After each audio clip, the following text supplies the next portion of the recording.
everyone, and welcome to day 3 of Hacking HR's Total Rewards and Global Mobility Strategy Summit.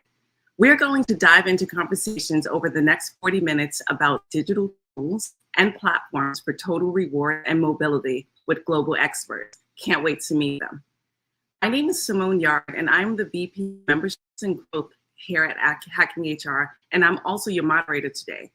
Let's get started, shall we? Jessa, can you bring up experts to the stage, please?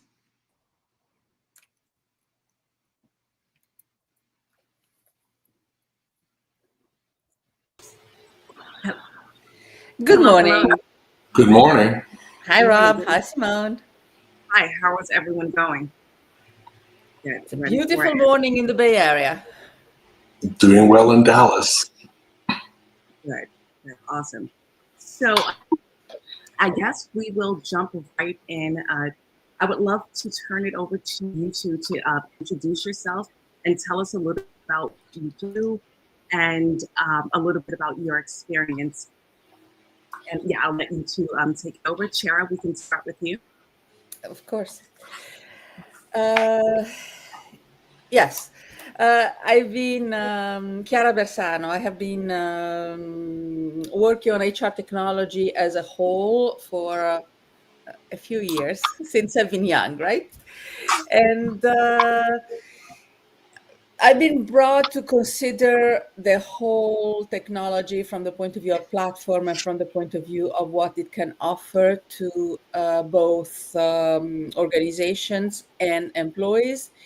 And total rewards and mobility are two parts that come very up to the front of every discussion. I am particularly fascinated by the complexity of mobility requirements, because that's one of the most complex part of HR, and that, frankly speaking, very few people do well, if none. But I'm always open to learn that there is more around. So that's what I do. And mostly I work in as an advisor to customers to figure out what are the next steps, what makes sense for them, and how to take the appropriate decision in this very moving world. Awesome. Thank you so much. Rob, I'd love to learn a little bit more about you for the audience. Sure. Thank you. Good morning, everyone. I'm Rob Bacher, human capital leader based out of Dallas, Texas, and I have a passion for driving success for organizations around people. I bring over 20 years of experience, specialized in designing employee experience and cost-effective rewards of programs to attract, retain, and inspire talent. People costs are a significant part of our organization's operating expenses. So I think of myself as a business leader first, looking to change conventional ways of thinking. Technology and digitalization is a journey. It's ever evolving, so there's no one right path right now. Everyone's on a different phase of where they are in that journey. So I'm constantly learning and listening around that. Have a lot of passion around trying to leverage technology and data to help elevate the employee experience and simplify the challenges that employees have around navigating benefits, for example, and even just understanding what the total rewards and the value proposition is of their employer. Awesome. Thank you so much, Rob. Well, since it's just the two of you here today, I would love to deep dive into a couple of different topics. I'm super excited to actually be moderating this event. My background is in talent acquisition. I've been across talent acquisition and HR for about 15 years, a little over, but I don't want to date myself. So I'm really also very passionate about technology. So I'm super excited to be here at this time where we're moving to a space in technology with AI and digital tools actually being welcomed into the HR space. I do remember a time where it was not welcome. So I'm really excited to be here and be in this space at this time. So I'm super excited to hear more about your opinions and things like that. So I guess we can start it off with a general question, and feel free to just unmute your mic if you want to put on the questions. There's not many of us, so we can ping pong. My first question is, what challenges have you seen in implementing mobility and rewards within a global workforce?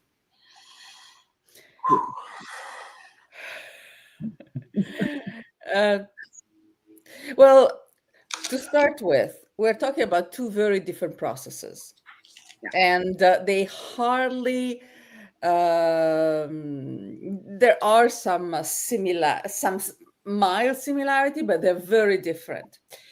The main complexity is, in fact, the integration of a platform. I think this is more about platform than anything else in my books, because we are talking about sets of data of information that are, in fact, very different. When we talk about mobility, it's about immigration, relocation, support, cost, moving, compliance with local laws. When we talk about total rewards, is about payroll recognition, upward mobility and career, but it's a different kind of mobility. So the complexity is really to grasp the extent of the topic and see how the two may touch together. So it's a very theoretical discussion at that point. Absolutely. Thank I'll, you. I'll add to that a little bit. Any change is difficult. So change management is a key part of that. Legacy systems are often a challenge. They don't speak well to each other. Being able to pull together information in a sort of cohesive manner and platform is difficult. And over time, it's evolving and improving upon. But a lot of it's around just being able to lead the integration successfully, drive through the change management, and get people engaged, understand how things work. It's also a cross-functional project. It's not just HR driving this. IT, legal, different procurement, different parts of the organization are often involved in it, and they all need to be sort of pulling together at the same time.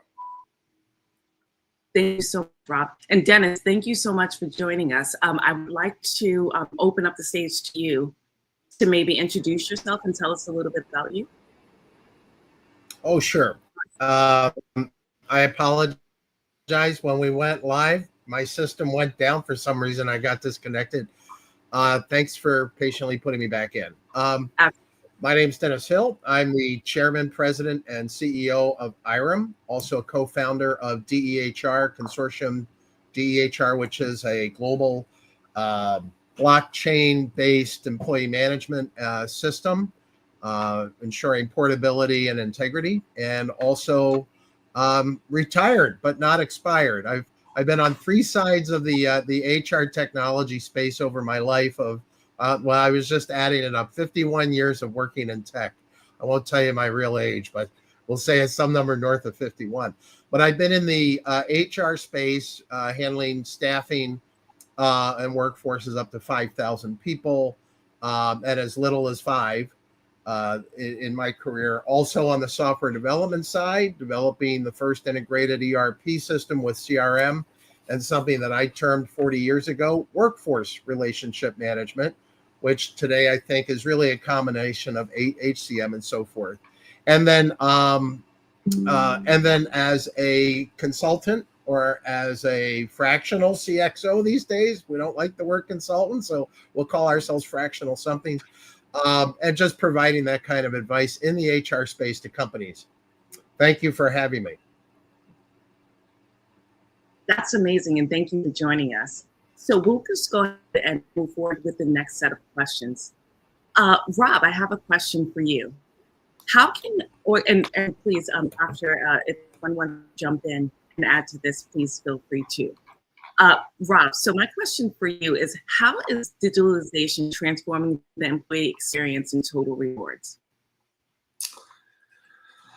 Oh, this is going to be different for every different organization, but from my perspective, really Total Rewards is being curated into a personalized experience. Employees now expect platforms that let them choose benefits aligned with their life stages and values, whether that's mental health support, financial coaching, etc. Seamless access to real-time insights and reinforced trust, with personalization that drives engagement. So really, they're looking for this really to be the experience that helps them navigate their life themselves through work and support the needs of themselves and their family.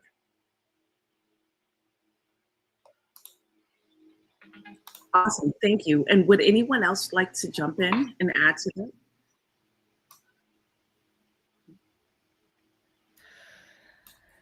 Well, I think digitalization is, well, first of all, what kind of digitalization we're talking. If we're talking about the elephant in the room that everybody's talking without knowing anything about, such as AI, obviously there are a number of accelerations and facilitation of rework. And here I'm not talking about generative AI, I'm just talking about AI in general, which is a much bigger animal than just Gen AI. Now, what are these? I know, for instance, SuccessFactors has just added a number of engines in the background for the calculation of compensation and so on. Something I didn't mention because the 3 minutes intro is never enough. I spent 30 years in the SuccessFactors space and the HCM space. So I'm very deep into those tools, although I worked with others as well, so I know pretty well what goes there. The complexity of the calculation and all think of even just the workflows that are behind total compensation and total rewards, the continuous approvals that need to be required, that need to be escalated, the reworking and the rerouting of those approval is a whole work that has been done behind the visibility level of everybody. And those in modern digital platform, and I'm talking about platform because I do believe strongly that the benefits of having having a platform eliminate the problem of the integration that Rob was talking about a moment ago, are facilitated today in a platform that control the organization and that represent the organization to the employees. So Thank you. yeah, digitalization, that's all what we're talking about. I can't imagine HR working without digital or working without this kind of tools. And modern HR, this has been a crusade I had for many years. HR professionals need to get on board with technology. Those who are not yet are already obliterated so many times around. And Simone, about recruitment, we can talk some other time. Absolutely.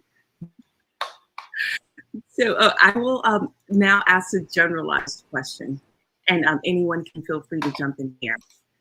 What's one mindset shift you believe HR leaders need to embrace to fully unlock the potential of digital total rewards and mobility? So that question I didn't quite get what? the whole question. A little muddled. Can you repeat that, please? Sure, and I'm sorry, I'm aware that I'm having some technical difficulty. I believe internet is going in and out, so please let me know if you don't hear the question fully. So I'm gonna ask that question again.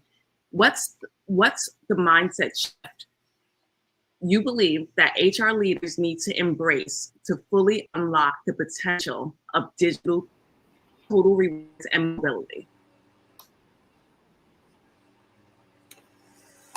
Well, let me jump in on that if I may.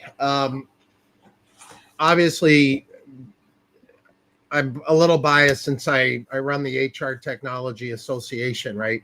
And believe that all HR people today, I'm probably a fanatic. So when we're talking about mindset change, it's a paradigm shift away from traditional HR to a technically fluent HR. Certainly propelled or accelerated by AI. In fact, I think that the person who does not have any technical fluency in HR will probably not be in HR in another 5 years, maybe sooner. HR is being dramatically impacted by these technologies. And frankly, nobody can really predict who's going to be the leaders. Will it be an SAP implementation? Will it be UKG? It's going to be everybody. because it really is kind of the Wild West out there right now. Everybody's doing their thing. And nobody seems to have a best practice. Nobody seems to have an ethical framework. Nobody seems to have a data privacy issue. Particularly, for example, in the United States, if I can just be U.S., even the European Union, nobody has adopted a data owner's bill of rights that really allows the employee to protect their data.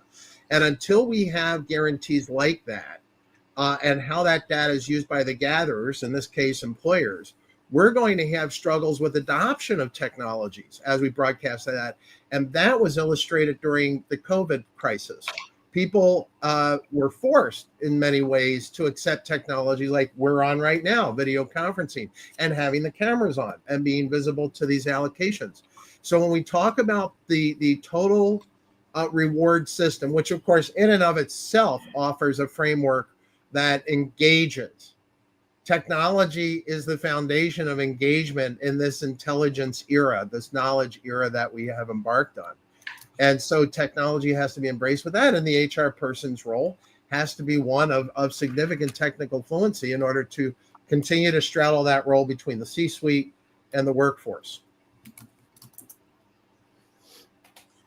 Yeah, I'll add to what Dennis shared there. I think from my perspective, the mind shift change really is moving from thinking about program delivery and working in our silos to more of an experience design approach, thinking about things more holistically.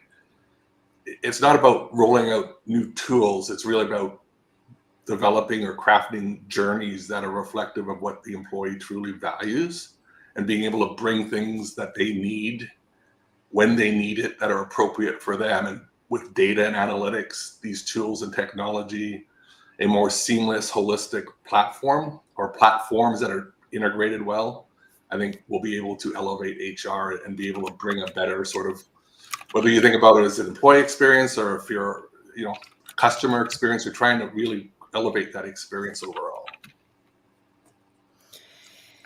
Well, yeah. Today, my mantra with customers tend to be find the real problem before you launch yourself in trying to figure out what you can possibly do with the tools, because it's not about grabbing a piece of technology and gluing it on top of everything. And on the other hand is to ensure not to forget change management. Rob mentioned it as well earlier, but with the amount of money that technology costs to any organization, forgetting change management because of trying to do marginal savings means that adoption and the actual functioning of the whole platform may actually be compromised and turn out to be not a success, simply because we have forgotten to tell people how to use it. It's a pity. Absolutely. Yeah, those are some really, really good points. Thank you so much for that. Let's get on to the next question. How do you balance customization versus simplicity when choosing and implementing digital reward platforms?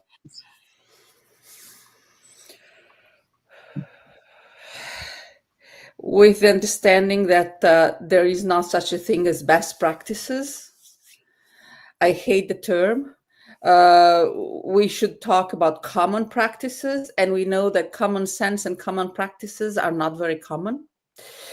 Every organization is very specific to itself and has a tendency and has already designed their processes in a way that sometimes made sense at the time when they designed it, and it may not make sense anymore. So there is no best way. You need to see and accept advice, because sometimes organizations like to pay for advice that they don't like to hear. They need to hear the advice, and they need to understand that, there are ways to do things simpler, and sometimes 10 levels of approvals are not the best way to go about it. This is just a random example. Yeah, I'll add to that. I mean, in my perspective, the pace of digital innovation means that HR really needs to think about building for adaptability and not permanence. Things are changing so quickly from a mobility standpoint, regulatory requirements, tax codes, privacy laws, everything is kind of in flux. So you need to kind of stay ahead of the curve, but also be able to adapt and pivot as needed. So again, having a mindset that there is no best practice really, that's always constantly changing and looking for, I guess, good as opposed to perfection at times. Certainly, the issue of customization versus simplicity. I'm not sure if Sneha's point there is in the technology that's being employed or the program itself. So I'll just address the program itself. Obviously, KISS being an ideal mnemonic to apply here, keep it simple, is very, very important. That's desirable even in very complex systems. Right now, every HR department is using an average, I think right now, about 16 applications, and some of them in latest surveys are showing as many as 25 different applications in a business that's touching HR related activities. So the issue really isn't one of the rewards program technology. That's really dominated today by really two companies that control almost 90% of the market. But there are lots of emerging companies, and that's where I agree wholeheartedly with Shara's point at the beginning of her answer here, and that is that there is no best practice. There are emerging practices too, and this is what's required today of the HR professional to stay abreast of. They need to communicate, they need to network, they need to share, because in many cases, the HR person also responsible for technology for HR is interfacing with IT. And IT certainly has its best practices in terms of, systems and that sort of thing. But that's not entirely what we're talking about here.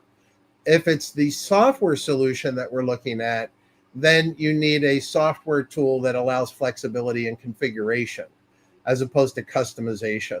And I flee from the word, as probably the other folks on the call would agree. We flee from the term customized software, because what that does is it creates an island of automation in your organization from all others that vendor's supporting, and could lock you out of really valuable upgrades later on. So maybe tailoring is a more comfortable word. Tailor my reports, tailor my notifications, obviously, and then configure the rewards, whether or not it ties into your LMS, whether it ties into something else, or as 90% of the companies are using today, spreadsheets. Spreadsheets are the red flag that tells us that systems are not integrated in an organization and that there are very serious problems there. So when we go in and do, for example, gap analysis, I don't care if it's an SMB or an enterprise company, track down the spreadsheets. And in Total Rewards, I'll bet you there's organizations that maintain those spreadsheets, not only in HR, but probably in every operating department in the organization. Somebody's keeping track of people's progress, and it's usually manual. Well, I don't know many organizations that don't still have somewhere PowerPoints with the organization picture, because the organization layout is never visible on any system, or poorly visible. Right. I will say there is nothing more permanent than a temporary fix in the system. Very, very good points, Dennis. I love your point about the Excel sheet. And anytime I see an organization, they have many, many systems, but there's always an Excel sheet lingering in the bag. So yeah, I love that point that you made. And Shara, I love the point that you made about the best practices. That's so important. And organizations do need to look at things differently, right? There's no more best practices. There's emerging trends. There's new technology. There's new practices. So I love the fact that you pointed that out, and organizations need to hear that. That's also, and I love the fact, and I believe Shara and Dennis, you guys both made the point of so many new things that are coming out. It's very important to be subscribing to places like Hacking HR that you network, so that you can see the new things, the new trends that are happening within HR. Things are moving so fast, and the things that we had to before, like best practices and things like that, are no more, and they're changing. So I love those points, and thank you so much for that insight. I will go ahead and move to the next question. How can smaller organizations with limited tech budgets still make impactful digital upgrades to their reward programs? This is a very important question. I'm sure the audience would love to hear more insight from the speakers, from you guys. Start where you can. Prioritize, prioritize, prioritize. It's not because the vendor comes in, and that's valid also when we discuss how to get on the AI bandwagon or whatever else. Look at what you need today. If today you have a process that works poorly, that's where you start. It's not because large corporations have a fantastic global payroll that works in every country in the world that you need that. You're a small organization, you most likely have 1 or 2 countries.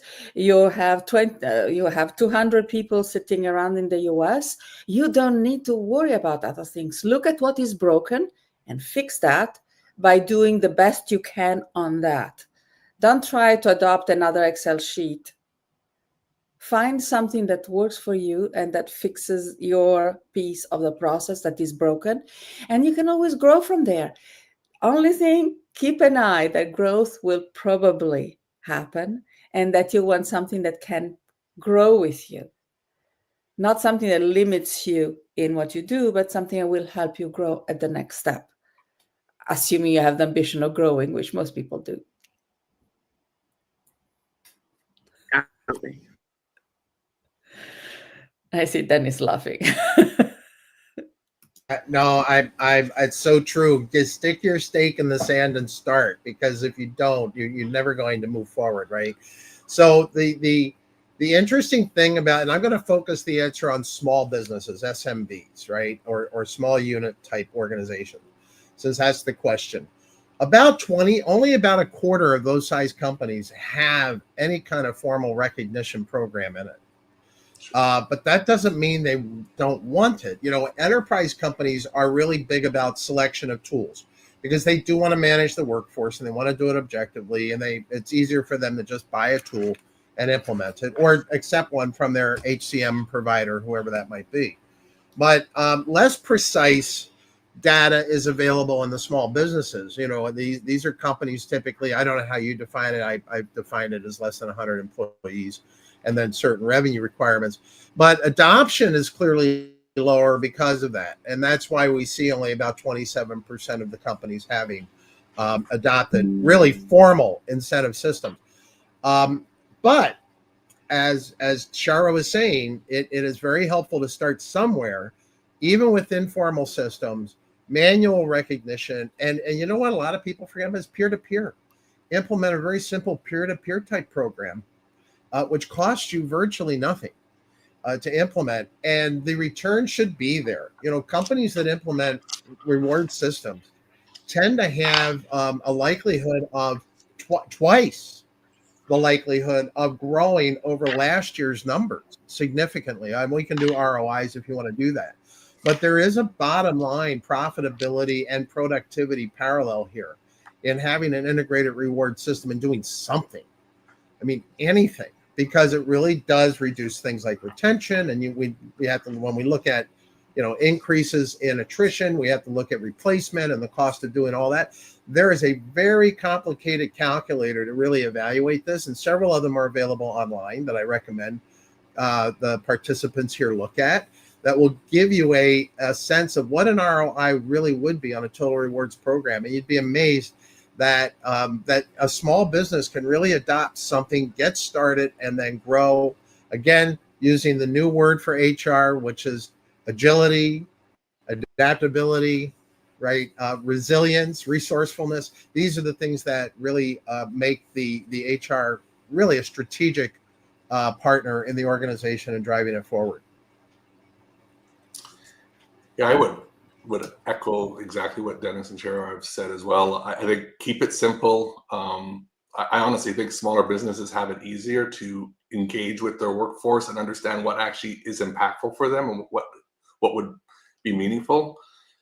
There's a lot of different providers out there that will provide HR solutions and end-to-end sort of services, but are there things that you could just do yourself in terms of just having leaders take the team out for lunch and have discussions and different things like that sort of from a rewards and recognition standpoint, or again, just understanding what really matters to them. Sometimes it might just be flexibility and having leadership that really understands and cares and is flexible to meet their needs and unique circumstances. So I don't think you have to necessarily follow the herd. Benchmarking is great, but benchmarking doesn't mean that's appropriate for you necessarily. It's a data point, but listen to your employees and do what's right for you. Great point, Rob. Thank you so much. We're dwindling down on time, right? So I have two more questions that I want to ask. The next question I would like to ask is, how do you ensure that your digital tools adapt to different employee personas, like deskless workers or global teams, or even hybrid employees? Any wider questions do we have here?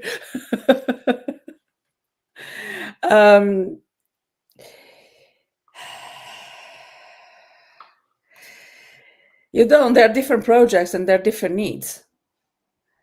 You don't, but that doesn't mean you don't have to consider them. To a large extent, to me, that is part of the change management effort, in the sense that the organization most of the time need an aligned approach, particularly for global processes such as total rewards. Less mobility, because mobility really addresses people data and specifically employees data. But total rewards is a global process. You cannot treat people in a radically different way in one country versus another in one part of the organization. I worked for years for Nestle or Philip Morris. To be honest, we couldn't treat people in, say, Ghana differently from the people in Switzerland. There were different processes and different needs, but they needed to be treated fairly from the point of view of global processes. That include, of course, desk workers, white collars, blue collars, or deskless workers. That include the people globally for Nestle in Vevey in Switzerland. That included, my team was working completely hybridly already well before COVID. I'm talking about the 2010. And of course, they had to be addressed. How they addressed with the same process. Why is it different? In the way they access the system. You have a factory worker that doesn't speak English and cannot even read and write. You need to know what is the percent of these people in your organization, and you need to provide an alternative approach for them to access the system. And because in the end, they need to be able to see what are their rewards or to learn about them. So it's all a matter of change management, figuring out what are the different groups of people you need to address, understand their need, and be ready to propose solutions. And sometimes there will be workarounds. Workarounds are, what work around the problem.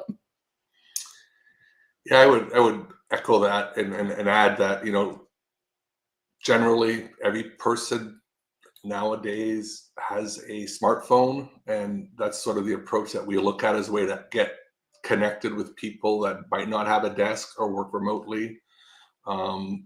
Developing perhaps a microsite to allow one source of truth where people can access not just the employee, but often the person that is at home as a decision maker around different aspects of the rewards programs, and having them being able to access that, again, either through an app or just a website that's smartphone friendly, or again, just trying to think about the different groups that you are engaging with.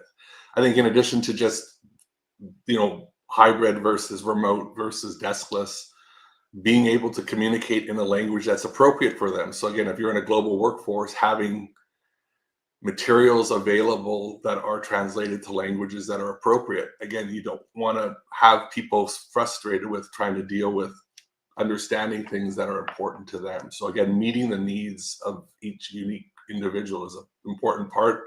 You might not be able to do all of it at once, but again, prioritize and think through the different personas and work that way.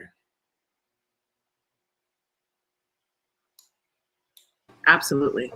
Well, accessing the local language is actually a legal requirement in some countries in the world. You cannot really deprioritize that. True. Good point. Well, as we're closing out this session, I have one more closing question. And I'm so sorry. How do you ensure I'm sorry, bear with me one sec. What's one thing you've learned from employees that reshape your approach to digital transformation?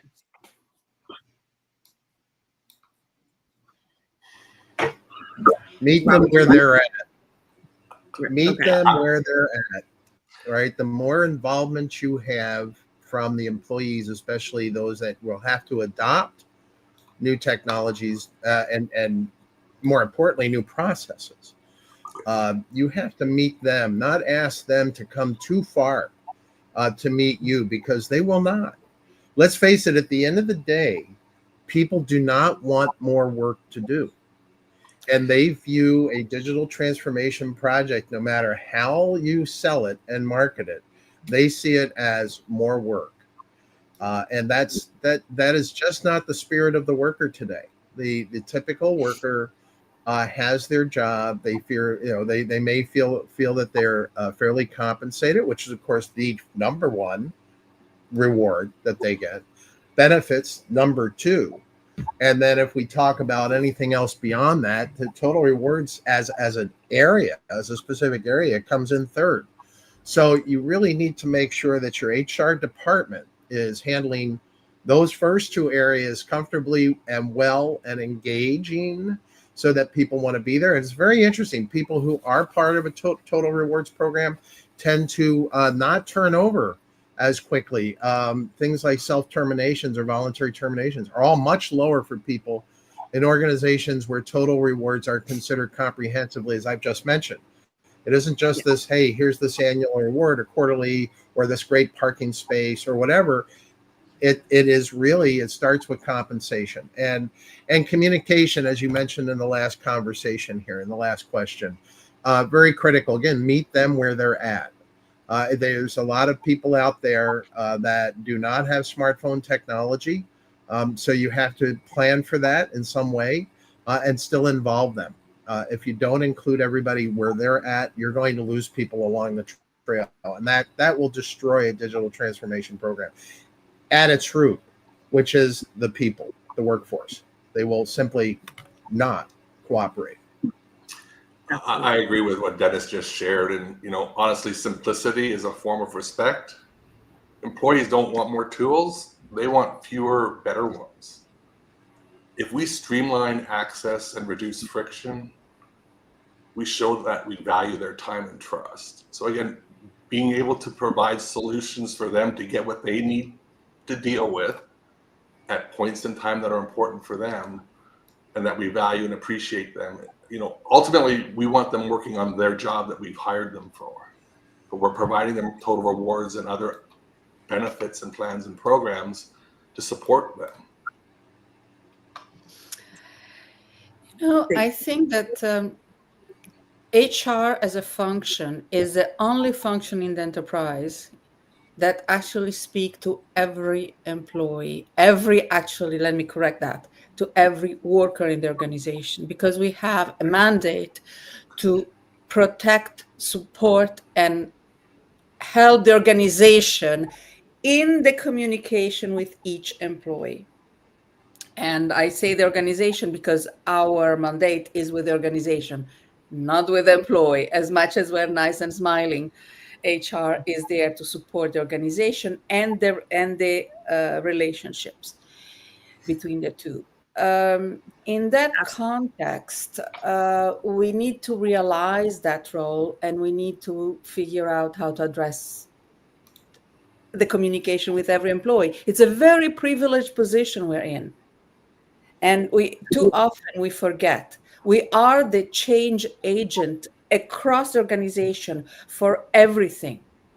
That's why many technologies start with HR, because if HR can understand the technology, it will support the change in the rest of the organization.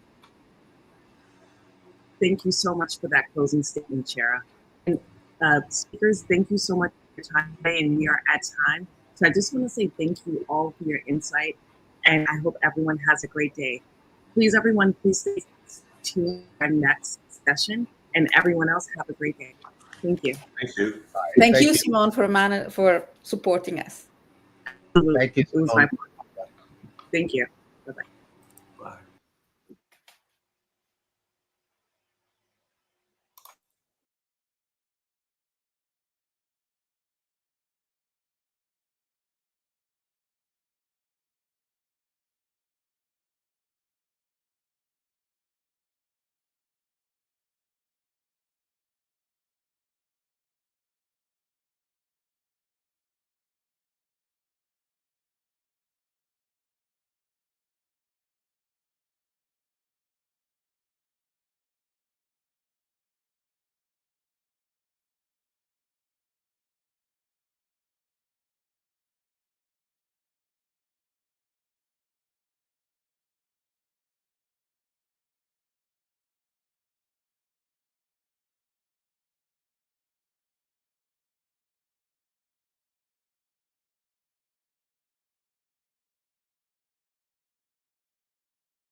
Well, hello, everyone. Good morning, good afternoon, good evening, wherever we find you. My name is Matt Burns, and I'll be moderating a fireside chat today on a really interesting topic. The subject is AI and analytics in compensation and benefits.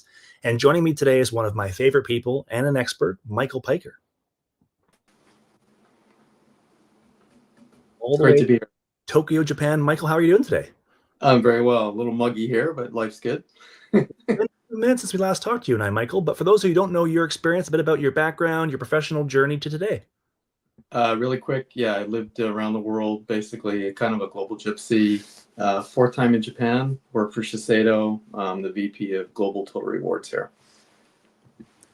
And that global experience, I'm sure, comes to bear a lot in a world that's increasingly ruled by AI, analytics, global disruption. I'm curious, as you look at, your time at Shiseido to this point, what is the role that AI has played in that journey?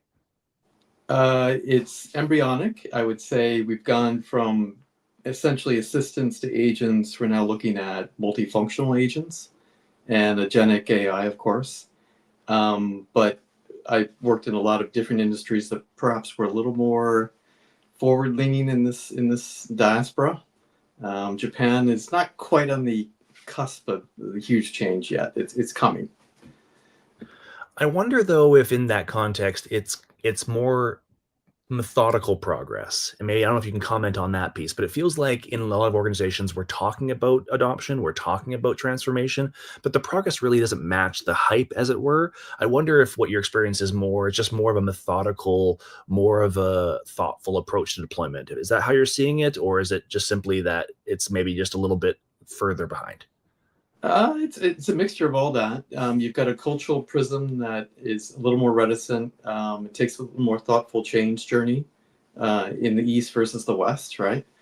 2 is that the learning and the testing and experimenting, Japan likes to see and observe other companies do it first before they do it. And then my industry, beauty industry, which is LVMH, Estee, L'Oreal, is it's its own ecosystem of interesting nuances that aspects of AI can be adopted, but other areas it's still a very human touch. It's a long answer, but basically it's kind of a mixture of those things. No, I think you said it well, and I think it's the area that I want to explore in this conversation, because obviously your expertise is in compensation and benefits, total rewards, many different labels for it. But the idea of incentivizing, rewarding, acknowledging employees' performance through a number of different vehicles is something that we've been really looking at through a critical lens, frankly, over the last 10 years, but in particular in the last 5. I know you're part of really strategic conversations with think tanks and working groups, trying to think about how total rewards, how compensation and benefit needs to shift. I'm just curious, at a high level, if you could just speak a little bit about how you're seeing the overall total rewards landscape start to shift in 2025, or how has it shifted? Slowly, but it is working. TA, L&D have adopted that journey pivot probably earlier. Reward tends to be last on the heap, but it's coming. And I would say test, experimentation, AI agents are coming to the fray in 2025. So if you look at job valuation, you look at market pricing, you look at building salary ranges, very basic pedantic things to reward, but even that's coming. We're a function that is systemically against a lot of change. We're doing stuff similarly for the last 40 years. So this is, it's a function that needs to enthrall itself, experiment, make mistakes. I confidently feel that it is coming, albeit slowly. Yeah, I think you're right. I think it is coming. I think it's being driven through a number of different lenses. Efficiency is one. And obviously there's massive opportunities. You referenced a few different examples, job analysis, the ability to do just more detailed search within large streams of information, deep analysis around data. All these things are enhanced by AI and have been used and deployed in a variety of capacities over a longer period of time. But with the generative capacity, obviously it makes it more accessible to the average user. You don't need to give that to a data scientist and say, hey, spend 6 weeks crunching these numbers. You can throw them into an algorithm that you already pre-built, and now you get at least a cursory level of analysis. As you think about the technology and automation more broadly within the total rewards function. I mean, you've mentioned one piece, the analysis piece. I would also add like the service piece as well. I'm assuming there's more of a, benefits enrollment, benefits changes. You mentioned agentic capabilities, creating more of that service interface for the user. Maybe talk a bit about that. How are you guys thinking about service and employee experience through that same lens? Yeah, so from the EX standpoint, if you look at agentive tools in the HCM solutions, you've got the assistants and the chatbots as the tier 1 and 0. But if you look at the agents, agentic, and then you look at reward-specific topography and agents to do experimentation, that's what's really exciting. So I'll give you an example. So executive comp and new hire offers, you can actually institutionalize and automate that. You can actually produce and prefer an offer letter, market price real time, scrape the public ecosystem of executive comp, and prefer an offer. It's laborious in the past. This is a better and smarter way to do it.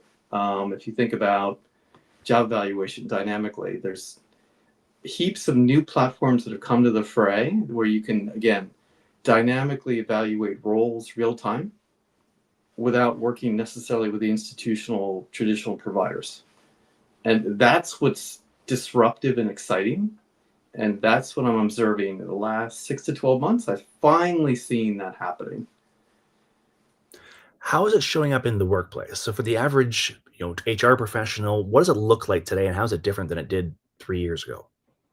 So practically, so recently I've been with Shiseido and Flutter in London and PMI in Switzerland. The felt employee and HR experience is profoundly shifting. So it's the obstruction access around operational doings of HR are moving obviously to assistants and chatbots and agents. That's super exciting. Focuses our core on what we're hired to do and what we're paid to do. So people are getting a little happier now because they don't have to do the mundane stuff. Two is that sometimes the agents actually do it better than humans. Mm-hmm. So if you give a market pricing, or you give a personalized learning and development curricula, or if you give a talent intelligence report, human intervention in some of those, you don't need to have to intervene. So you can take what's drawn and then draw inferences and have a conversation with the business about it. That's higher level HR. And that's in my 3 recent gigs, people are really excited about that. Well, I think because it democratizes access to information that was previously held behind a wall. And whether it was, I remember my very first HR job, it was, hey, you want to see your employee file? Call and make an appointment to come down to the office, and I'll sit next to you while you go through your paper-based. And now we're in a space where people are like, right? They want it on demand. They want access to it now. They want it on their phone, and rightfully so in 2025. It does force a different level of, I'll call it service orientation within the HR function that previously, most HR functions that were in a specialist capacity, I think about like total rewards, I think about HR operations, HR technology, probably had more limited interaction with the call it the customer base, as it were, focusing more on, to your point, the deep technical parts of the role. And we often charged HR business partners or supervisors with kind of being the liaison, the messenger of rather complex information. I think about like just every HR person can realize the annual employee review cycle, where we're going to go through, we're going to do performance reviews, we're going to do comp analysis, we're going to do bonus reconciliation, all the fun things. That often means delegating responsibilities to a number of people in the organization to make that whole orchestration complete. It seems like now with these tools, we're taking these arduous, painful processes and just making them more digestible. And I don't know if you can make benefits enrollment exciting, but you can at least make it less painful in the process. So it seems like the shift is, I don't want to say forcing, but it's encouraging or inviting HR professionals to have more of that kind of customer experience kind of lens on the product. I'm curious if you're also seeing that, if you're seeing more of this push towards service, push towards experience in that regard. Yeah, so that's a corollary, exactly. So you've gone through the disruption. Now, what's the better felt experience to the client? So annual enrollment's a big bugbear. We know that. Particularly, it's more in the U.S., Canada, and regimes where you have to do this every year. Not so many places in the world, but financial nudges, wellness nudges, everything around the stereotypy around what you should do and how you should do it, and the prompting, the agents, the conversation through the platform brings HR out of the equation, and it has a direct interface between the decision with the customer and you put it straight into the platform. So you don't need HR to be the intervening agent in this conundrum. You go straight to the source. So just, I mean, there's the whole enrollment has gone through massive disruption on nudging, financial nudging, wellness nudging, homeopathic nudging, which is great. And you make more informed choices. You make more predictive analytic behavior outcome changes. And that's better for the client. CX experience is better, EX experience is better. Choice cost base actually goes down because you're more efficiently delivering the choice. So the price homogenization is actually more efficient and effective. Which makes sense. And it's one area I want to explore. So thank you for leading us into it, which is as we start to change these behaviors and as we start to overlay some of these traditional practices with more technology, with more digitization, inevitably it leads to more measurement and more data and therefore more analytics. And I don't know a single organization that I've talked to that said, you know what, I don't have enough data, or I have my arms wrapped around all of my data. Most people are drowning in it. They're swimming in it. How are you thinking about just creating harmony with all this new information that you now have within an existing suite? Like, how are you thinking about analytics today differently than perhaps 3 to 5 years ago? Probably more pragmatically in the sense of identify use case, look at a platform play that can disrupt, and then what's the analytic rigor that you want to actually analyze the risk, reward, and benefit by subject matter. So rather than this data lake that's so vast, deep, and wide, and just it's like a tsunami in your face, what point analytic precision will give you a better and yield a better outcome? So for example, if you take, again, market pricing, I can go through the whole plethora of total rewards, but if you want to predict the accuracy of a market pricing for an offer for a new hire for acceptance rate, and the yield rate of acceptance, and is it better or worse? It's a classic corollary analysis, right? That's a perfect example. It's finite, it's precision, tons of data in your LLM neural network that you can draw from. But if you think about something in the learning development area, so curated learning platforms, if you think about very point-specific learning plethora algorithm that can distill curricula by employee and constantly nudge that employee to say, you should potentially pursue this path if you want to elevate to a VP. And those analytics can then be distilled by the L&D team to then say, okay, rather than normal curricula, we want nudged curricula, we want personalized curricula. And those analytics tend to drive better outcome, better yield, better uptake. So it's really about point solutions. What do you want to fix, address, rather than doing people analytics and spray painting the wall and say, oh, we got people analytics. So I do it by subject matter and be very precise about what you want as an outcome. If that makes sense. It makes total sense. And obviously skewing it by stakeholder, by desired outcome makes a ton of sense in terms of that experience lens. And I'm curious, how do you think about self-service versus service when it comes to data? We're in a world where we can democratize access to dashboards and analysis, and people have access to tools like Gen AI. So how are you thinking about provisioning information out there versus how are you thinking about curating information and presenting it differently to try and inspire conversations? Like, how are you thinking about the presentation of data more broadly?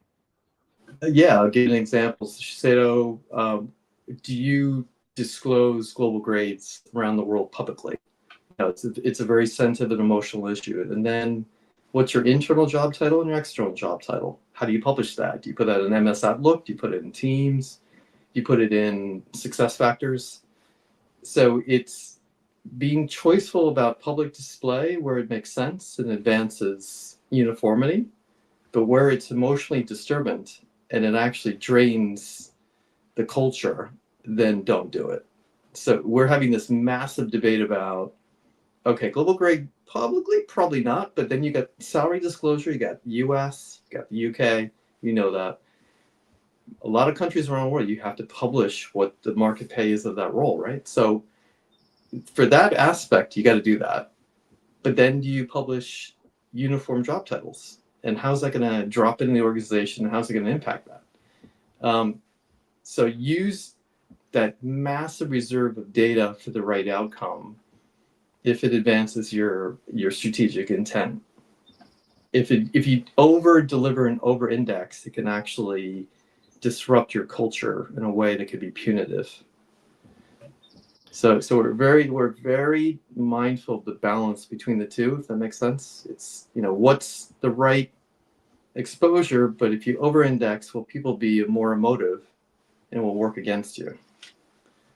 It's a complicated question, and it's a complicated question in a single nation, single industry organization. But you talk about a multinational corporation with multiple business units, becomes even more nuanced.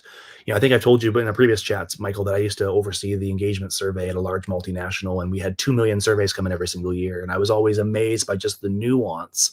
And when we asked the same questions to 2 million people, the nuances in things like when we asked our Japanese employees about their supervisor, never heard a bad word about anybody ever. Because in the culture, you don't speak poorly about your supervisors. That's just it's a respect issue. And then you ask the same question in America, where it's a part-time job to make fun of your coach and your boss. So like it's a different level of, it's almost encouraged to bring feedback forward. So it's harmonizing your approach in a cultural context for a multinational organization is super nuanced. We just did our employee preference survey, EPS, like you said, Matt. And if you nuance it by cultural paradigm or prism, there's new tech, you know this, through a Japanese cultural lens. How does that manifest itself? How does it do it through an American lens? And And the same data lake of the LLM draws a different inference. So you get a very vastly different context of what does this actually mean?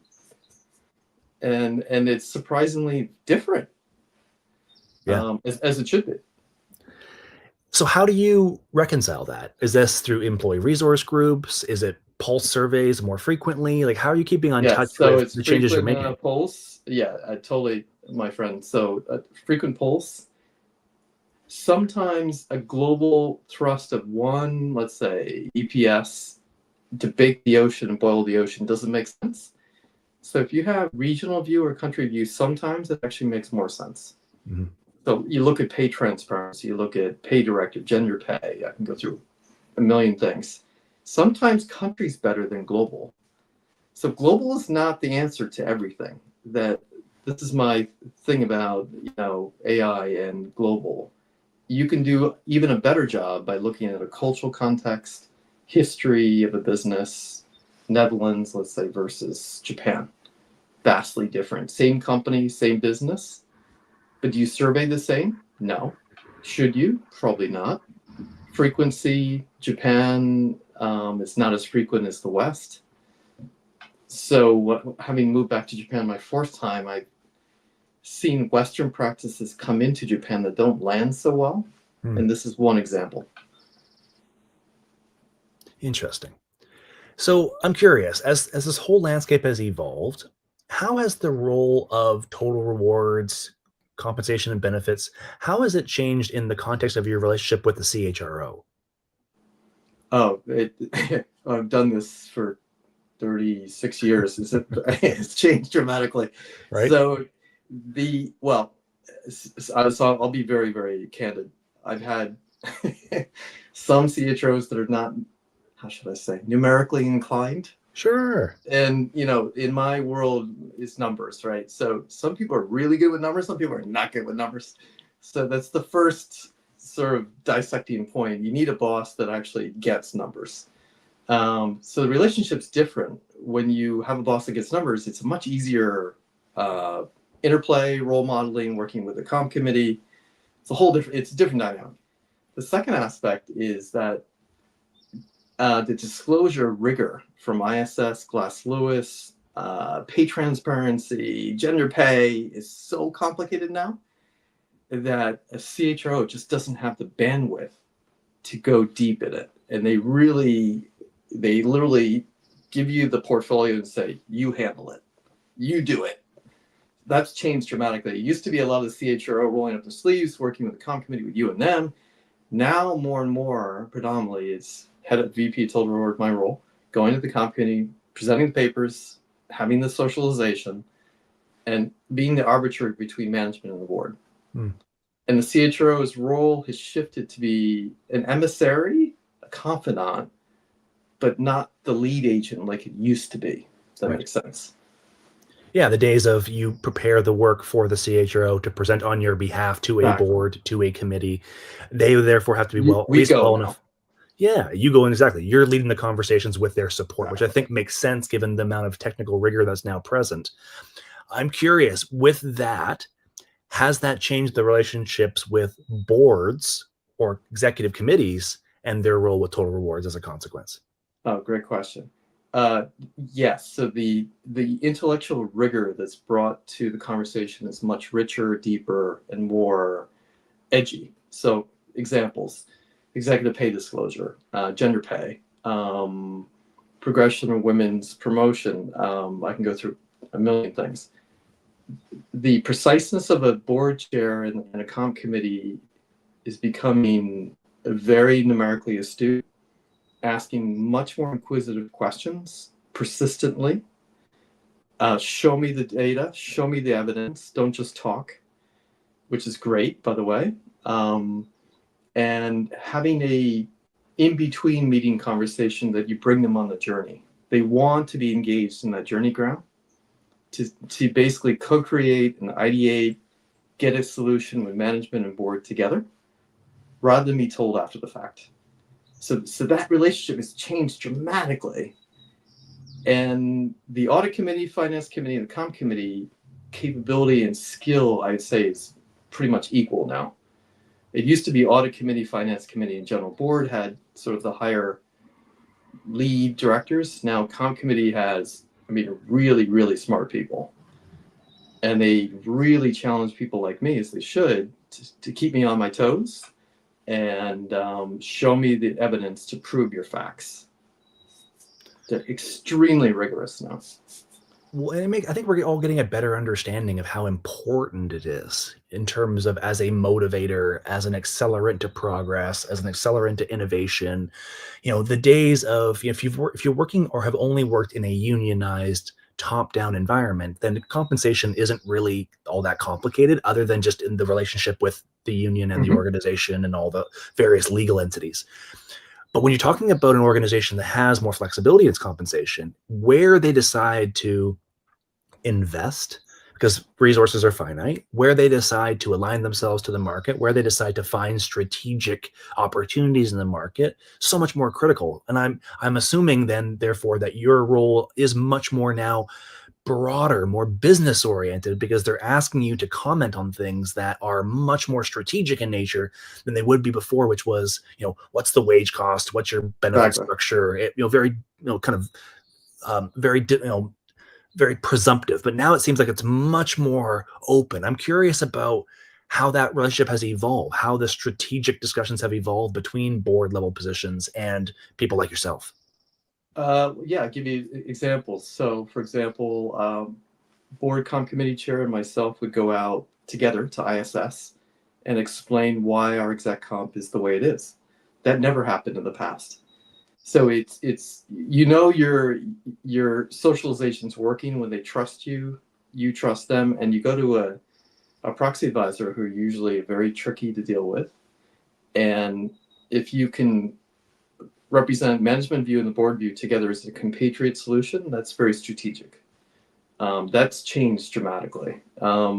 Shareholder meetings, AGM, votes, the prep required to get it over the line is much more rigorous now. My last 3 gigs moving a share listing, for example, from the UK to the US requires a bountiful different view on US exec comp versus UK exec comp, which the norm and the value points are quite different. I know you know this. And then the sophistication around human sustainability, wellness has become more pronounced. Financial wellness nudging, they ask a lot about that. A lot about gender pay. Why is there a gap? How are you going to fix it? How are you going to address that? Really good questions. And numerically, much more astute about all the different types of equity design, from phantom to stars to multiple plan designs. Very, very astute communicators I've dealt with around equity-based plan design. So my audience is tough, my audience is rigorous, and I have to up my game to meet that demand. So does that make roles in compensation and benefits, total rewards, more, I'll call them, challenging to adopt for people that are new in the profession? Like, how does that look for somebody just entering into HR? Is this something where it's really begets specialization and a deep technical lens? Are the roles less, apt for cross-functional development, rotational opportunities because now they're so much more complex? Like, how does the talent management piece kind of blend with the evolution of this function? Oh, totally. A fantastic question. So TR has a bit of a diaspora of learning curricula, a little bit of world of work, a little bit through Big Four accounting, tax, legal, employment law. It's a very broad swath of stuff, and it's very expensive stuff, and it's probably one, if not the most technical area in HR. So if one has a numerical inclination early in your career, and perhaps started in consulting first and then go in-house, which is very often the case in my teams, and then I find a brilliant rock star and I poach them and bring them into my team.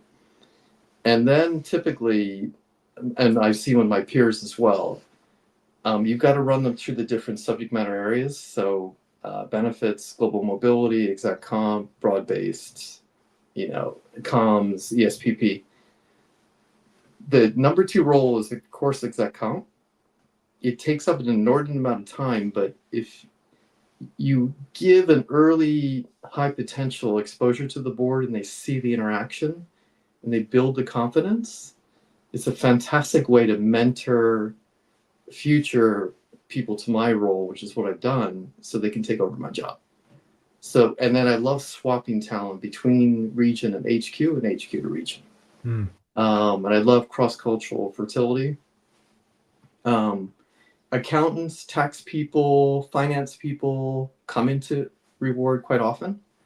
So I've hired people from areas you would, machine language scientists, mechanical engineers, some really obtuse professions, but they've prospered really well because when you talk about Reward with an executive, they will always accept that appointment. Right. I can't say the same case for a learning development person for an HRBP, but when the VP of Total Rewards calls anybody in the C-suite, they take that phone call because they know that that conversation is important. And if you bring along your high potential to the meeting and coax them, cajole them, challenge them, it's the best way to teach them. Getting them that exposure to that senior level audience makes all the sense. You mentioned a couple different, talent management levers, I'll call them. You mentioned the idea of regionalization and bringing people into the head office and back and forth. I'm curious, that along with the shifting geographic exposure, what are you hoping to get from those types of moves? Like, especially in a global context, what are you thinking about when you're moving people from country, business unit to business unit, when you're moving people to the corporate office into more of the regions? Like, what are some of the things you're trying to get from those types of placements? I want to systemically deculturalize a particular individual in a particular context and expand horizontally their intellect to look at tolerate ambiguity, accept that cultural difference is okay, accept there are many different ways in Japan versus UK versus Switzerland, my last 3 gigs, that are headquartered in 3, and they think differently, they operate differently, they do things differently, different pace and space. And so the only way I can teach them is bring them in and show them, learn it, see it, observe it. I brought in Matt recently from Sony, who joined my team in Tokyo. And it's been an eye-opener as an American high potential to come into HQ, and he's learned so much. And maybe I will send him on a regional assignment again. So the doing that constantly, proficiently, cajoling the system. I want a total reward professional to be agentic. I don't want them to be tied to one sense of intellectual rigor. I want them to look broadly with precision, with analytic to support their evidence and what they say. And I would like them, frankly, to speak several languages. I'd like them to have been an expat a couple times, like myself, because you build so much credibility with the business. Like I run mobility too. When I tell an expat I lived in 9 countries, they're like, okay, you get it. Yeah. Because I've lived their life. That's been my life. That's the only way you gain credibility is you do it. You do what you say and you say what you do. What's one thing about global mobility that those of us who haven't been through the process may not understand about it? It is, yeah, my father and I worked on this for so 35 years doing it. It seems from the outside simple, but it's so bloody complex because it's tax, legal, employment law, immigration, work permit authorization. I can go through it. And so it covers the whole gamut of TR times 10. Mm-hmm. For such a subset of people that are princelings. I mean, let's be honest, they're paid very well, high maintenance, and super complex. And if you don't know the nuances of all those things at one time, so again, law, employment, work permits, tax, legal, you can't look at one thing and isolate. In reward, you can deal only with benefits, with exact in mobility, you got to deal with the whole thing. And you have to move an individual or their entire family unit to somewhere else. And with the geopolitical risk that's going on in the world right now, a lot harder. A lot harder. A lot harder. It goes beyond just help us find schools close to the head office. Oh, whether they want to go, do they want to go home early because where they're posted now, they don't feel safe. Right. That's the latest trend. Or virtual assignments. People don't even want to move. They just want to do the job virtually from their home office. I was going to go there next, which is what are your thoughts around global and hybrid? We're in a global setting. Mm-hmm. We presumably can plug into any of the work anywhere in the world. And I'm curious about what your thoughts are on a remote workforce or on a hybrid workforce as it relates to having that experience in the context of total rewards. Oh, totally. Yeah. So hybrid workforce, perhaps 10% yield. But if you look in isolation at virtual assignments, we talked at that game post-COVID for 4 or 5 years, and I didn't see a huge uptick, partly because of 90-day coverage on tax in a country working remotely. Then above that, you do have to pay, or you have a PE issue. But you can have absolutely a nimble, agile, remote force, globally distributed with care. And if you manage your days in country judiciously, absolutely doable. And I've seen many, many orgs do it well and very agilely. My sector is probably not there yet. But consumer, FMCG, oil and gas, pharma, I've seen a lot of that.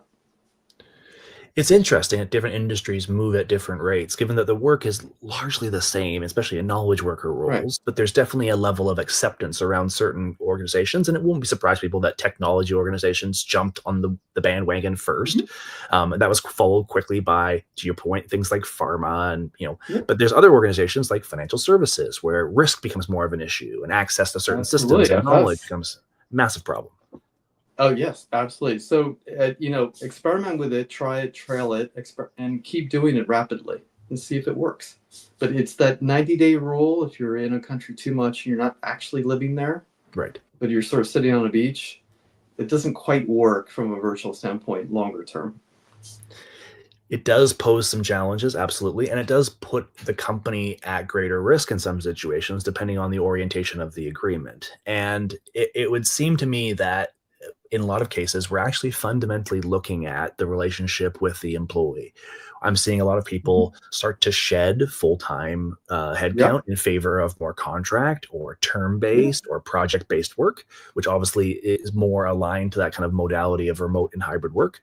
I'm seeing more organizations work far less siloed in terms of how they approach things, because to many of the things that we talked about today, things are moving so quickly and we can't take a singular, siloed approach to anything now. Everything is very holistic.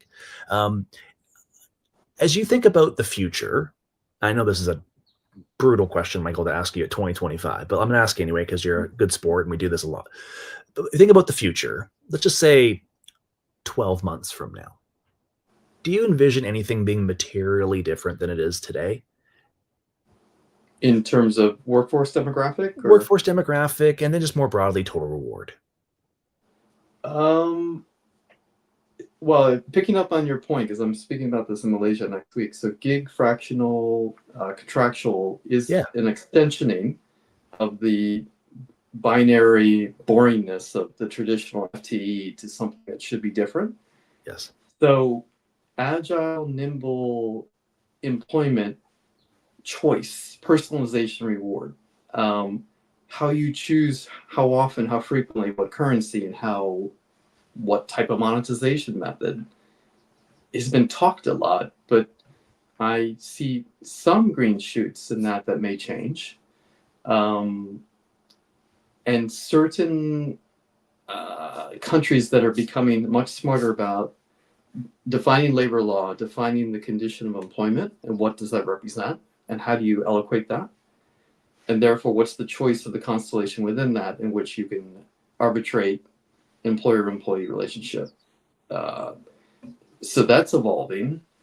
And therefore, the reward that's behind that, for example, so gig worker, Uber driver, like pay, I've seen more and more of that.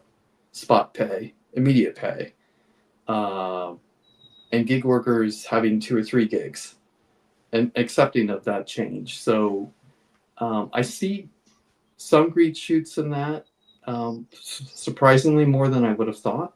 So I see change there. And so I feel a sense of that is coming in a positive way. Yeah, I think part of it is demographically driven. We have a reality in certain parts of the world where the workforce is shrinking in its totality. Yeah, Japan's a perfect example. Example of it. We had a TA thing today. I mean, the cliff is so severe in Japan the next 20 years. The shrinkage of the talent pool is so massive. Korea, Japan, even China.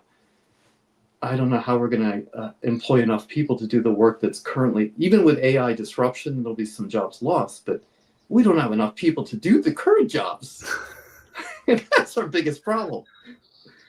It's a huge problem. And again, in a world that's getting increasingly smaller, it becomes, to your point, more challenging to create opportunities. But at the same time, it's incumbent upon organizations to think through these challenges because they, to your point, are very real.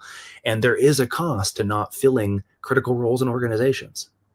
Exactly. And tech knows it so well. And for every unfilled rec, there's more than 90-day lead time. The statistics. The hit to the cost base of unproductivity is actually worse than the cost to employ that person. Correct. And these are things that, again, we don't think about unless we're in total rewards on a daily basis and we're thinking about these conversations. We're thinking, we're saving the wages. That's fine. It's a hiring freeze, or and to your point, unless we reconcile the work and transform the way the work is done, there's a greater cost to the organization of not filling a key position than there is in just simply filling it. And that's where it's people like yourself that are bringing these insights to bear in the conversation so that we can make more informed decisions and not just get so reductive around our thinking. And if you think of just wellness, which was on a very important edge 3, 4, 5 years, now it's sustainability. So it's become a broader conversation about human sustainability in the context of this labor shortage. And that's people like me and you and others who have to address this concern and give solutions, because the normal way is not going to suffice. No, what got us here is not going to get us to the next place. No, financial nudging, wellness is a part of the conundrum. It's a much bigger context. How do you have a sustainable workforce that's happy and engaged? That's a very broad conversation. And $1 trillion question. Yeah. So it's going to be increasingly challenging. Michael, I always enjoy our conversations. Thank you. First off, Thank thank you you. for being a good Most kind of you. sport. You're in Toronto today, is it? Or in I'm actually Canada? in Vancouver today. Oh, Vancouver. Oh, beautiful. Beautiful, Very nice. beautiful You in the Vancouver. back of your chair, though. Gorgeous city. That is a fake background, but thank you for acknowledging it. It's a really great. If I change the backgrounds enough, people think I'm actually moving, but I'm just in the same spot. Sounds good. Great to see you, my friend. Michael, pleasure as always. Thank you so much. And Have a thank you for wonderful folks night. who are joining us today. It was great to have a great conversation with Michael, one of my favorite people. If you don't already follow Michael on LinkedIn, please do so. He's a great source of knowledge, inspiration, and information regarding all things total rewards and global mobility. And up next, we have another great panel communicating the value of total rewards. Stay tuned for that, and we'll see you guys later. Thank you. Thank you.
Hello, everyone. Welcome back to panel 3 of day 3 at the Total Rewards Summit. I'm Sneha, Chief Event Strategist at Hacking HR, and I'm going to be your host for the next 45 minutes as we dig into this amazing topic that's as much about perception, it's also about the policy. So, we're going to dive into our topic today communicating the value of total rewards. So, here's the thing, you can have the most competitive compensation packages, the most thoughtful benefits, and an incredible reward structure if you agree with that. But if employees don't understand or feel the value of it, you've already lost half the battle. So that's the reason we're here to unpack today with a few awesome panelists who are going to rock this topic. And a very quick question for all of you in the chat. What's one non monetary refund you personally value the most at work?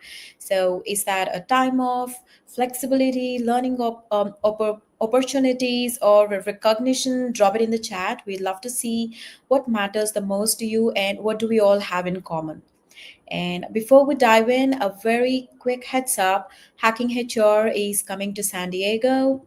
It's a free event. It's going to be a lot of fun. We do have over 120 people who are joining us in San Diego on Monday, June 30th. And if you are going to travel or be around or know someone who's going to be there next week, please feel free to pass the form that we have dropped in the chat for you, or fill in the form if you're going to be there. We would love to make a toast, have some great conversations around. And now let's meet our amazing voices joining us for this session. Hello, everyone. As we kick off, please introduce yourselves by sharing who you are, what you do, and what's that one easy win you think companies could try today to help employees actually get what total rewards mean. And I see Emmanuel on the first hand of my chat. So can we go with you, sir?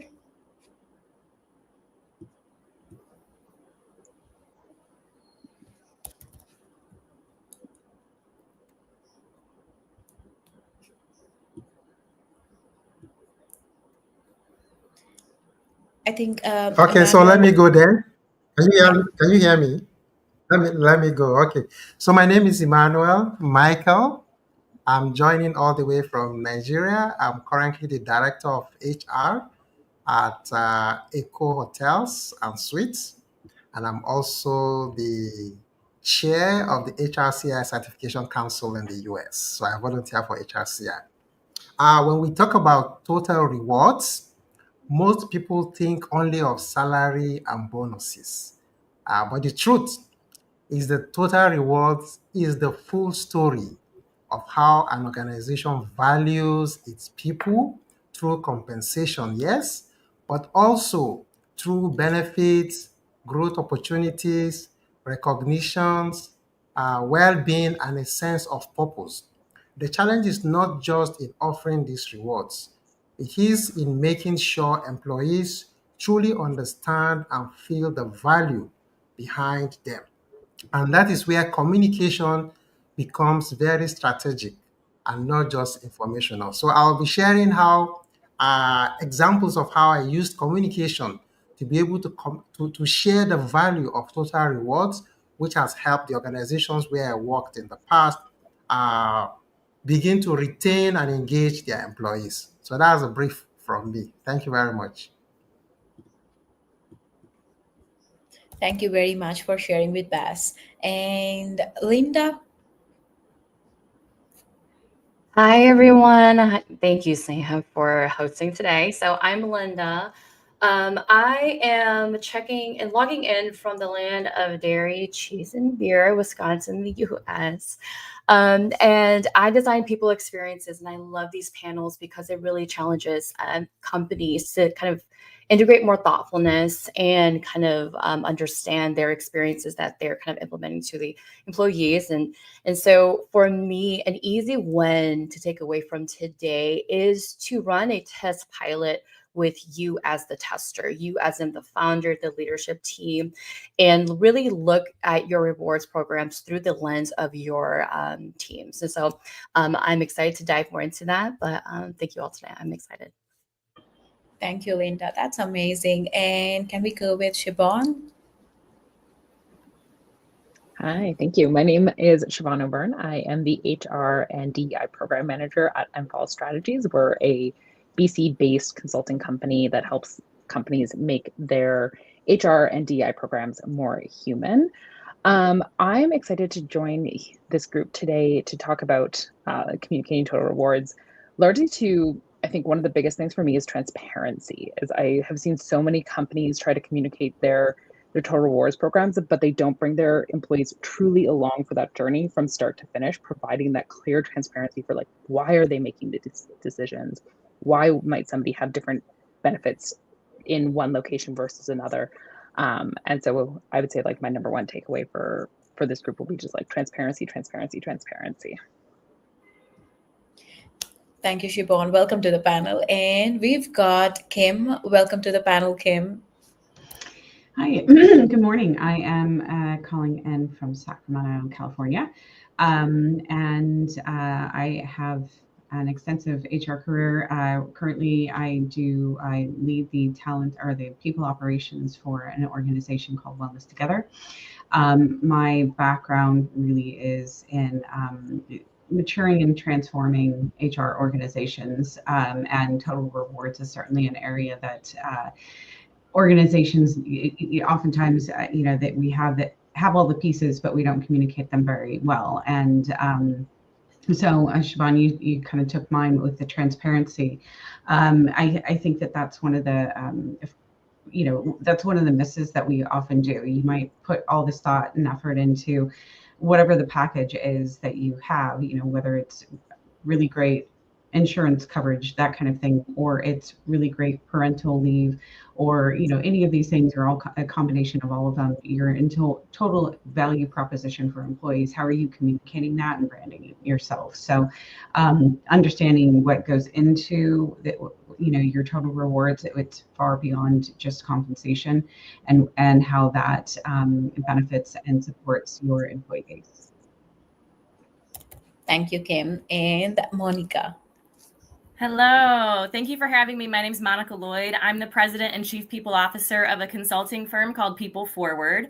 So we help organizations drive business results through human performance. So we specialize in all things people strategy, team design, data and AI as it goes into leadership, executive function, all that. So I'm coming from Michigan. So when I heard Linda say the great state of dairy and beer, I knew she was my neighbor in Wisconsin right away.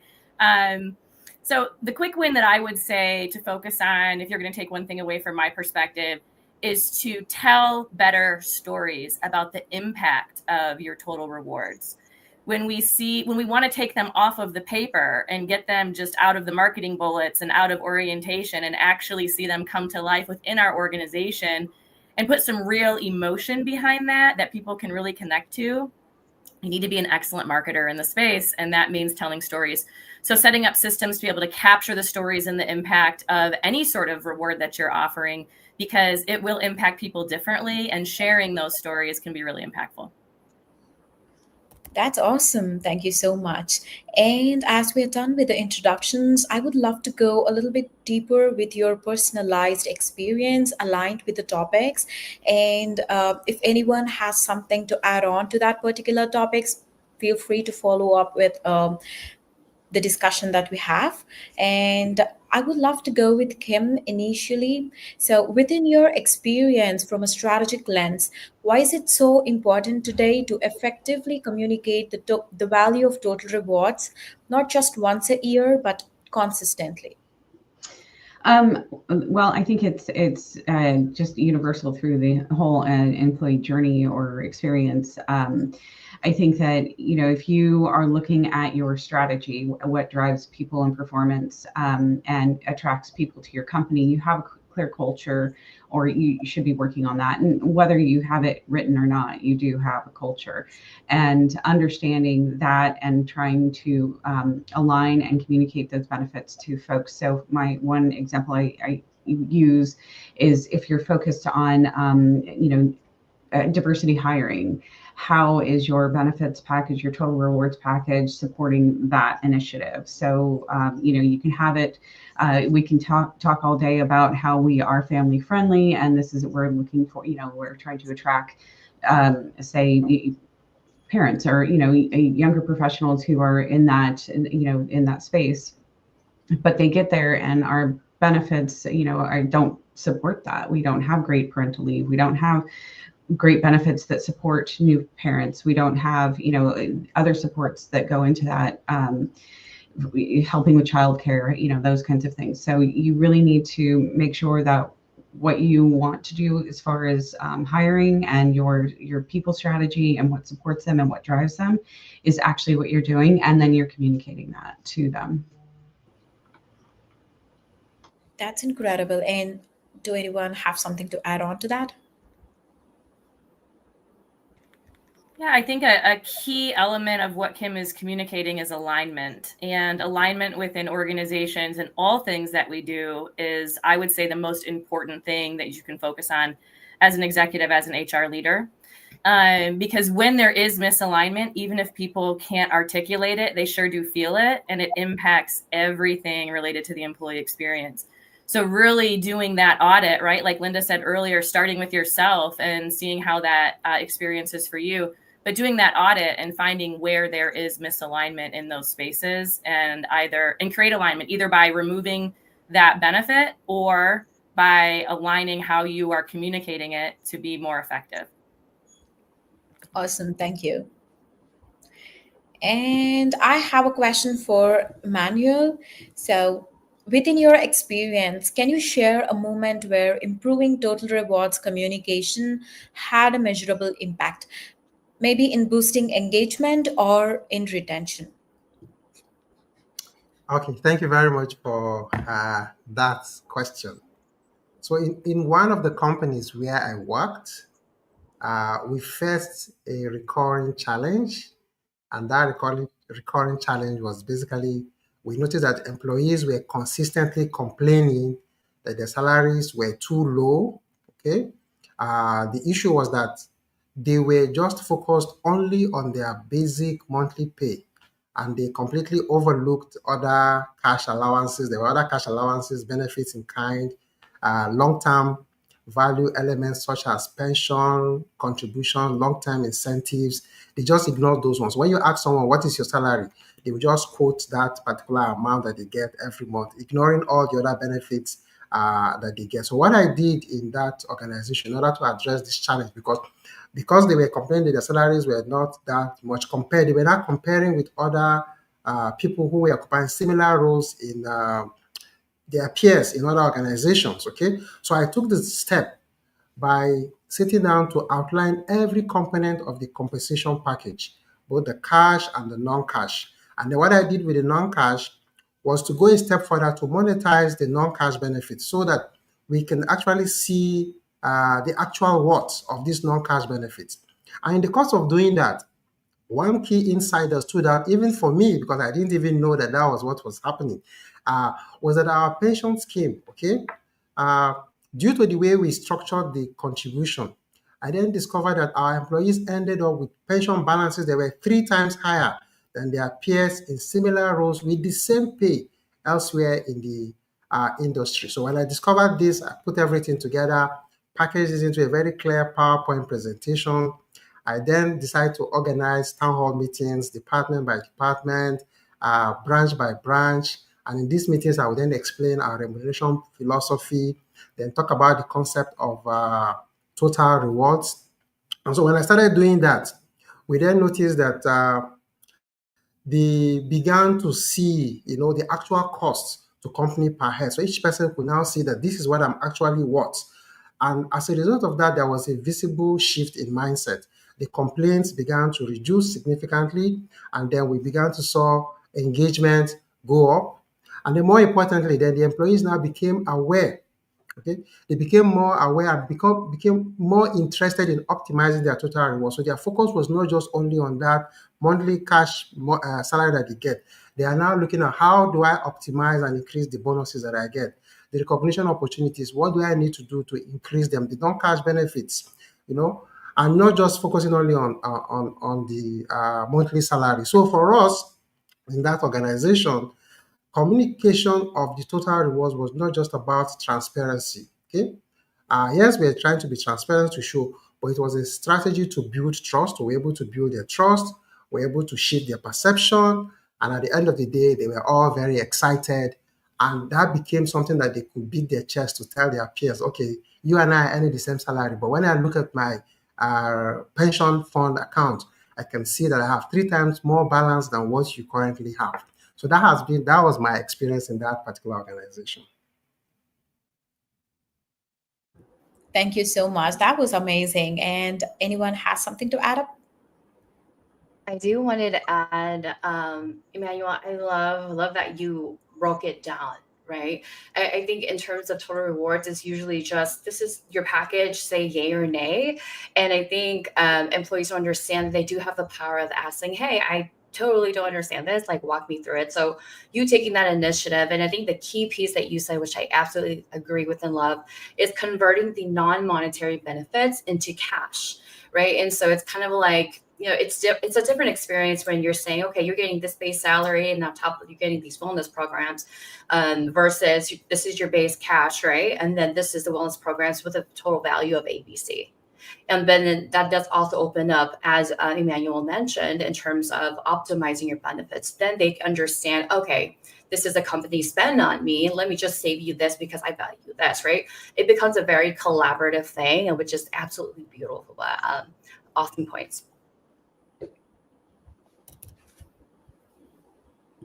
Awesome. As we have you on the screen, Linda, why not we go out with a question for you? So how do you ensure that Total Rewards messages resonate across employee groups, especially during periods of uncertainty or organizational change? Yeah, so Kim made an awesome statement earlier in terms of culture, right? And what I want to say about benefits is very similar. It works the same. Culture happens regardless of whether you attend it to or not. The same thing with benefits comprehension and perception, right? So it works in that same exact way. So you have to be very, very intentional about it. My first point here is the thoughtfulness, the beautiful kind of back-end designing piece needs to be shown to the employees. A part of the benefits kind of buy-in is that employees want to be seen and heard, right? By the time that you implement a total rewards program, the best practice to have is that you've already implemented a survey. You're working off of data. That's where to start, right? That's my main recommendation, because without it, it kind of feels like, okay, leadership just did a quick AI search of what's trending and benefits, and then boom, they implemented it. Then it's very transactional. So when you meet folks where, okay, you know what, you guys said that you wanted this wellness program, or hey, you wanted more time off with the kids. We heard you, and this is what we're going to do about it, and this is how we're going to help you, right? And that makes such a huge, huge difference. Now, in terms of going through changes, uncertainty, that's when, going back to what Emmanuel said, is really sitting elbow to elbow with your team members and walking them through it. In times of uncertainty and change, the last thing people are really thinking about is, what does my employer offer me? What's a part of my benefits package that can help me? I think only us HR people think that way because we are the one implementing it and designing it, right? So you have to be that advocate for your employees to come in and to say, hey, I know you're going through this, right? And I just want to let you know, heads up, that this is a part of the benefits package that you can utilize. If you need any help, I'm here, right? So you have to be very intentional about it, and it has to be authentic. No one wants a cold HR person to say, here, figure it out, right? And this is very personal to me because I wanted to share. Last year, I unfortunately was in the middle of Hurricane Helene, and I was displaced so many times, right? And as the main chief people officer, I was just like, okay, what is in their benefits package, right? I know that there's some therapy sessions, there are some things that can help me, and I went through it. And what that helped me personally, and I was able to personally speak to that when someone else was going through change, so uncertainty as well. And so when you know, and you're an advocate, right, for these benefits and the total rewards program, you understand it fully, you're able to pitch it. I always say pitch it. And Monica mentioned we need to be marketers, and that's exactly it. You're kind of pitching something, and a large piece of it to make it authentic is you have to understand it. And so in terms of uncertainty and change, that's really how I kind of just implement it. There's a big announcement, there's a documentation, the emails piece, and there's kind of the consistent touch bases, but then you also have to kind of get down and be willing to explain it individually to your employees and team members. Thank you. That's incredible. And jumping on to Siobhan. So, how do you approach communicating benefits when they vary based on cost of living or legal requirements?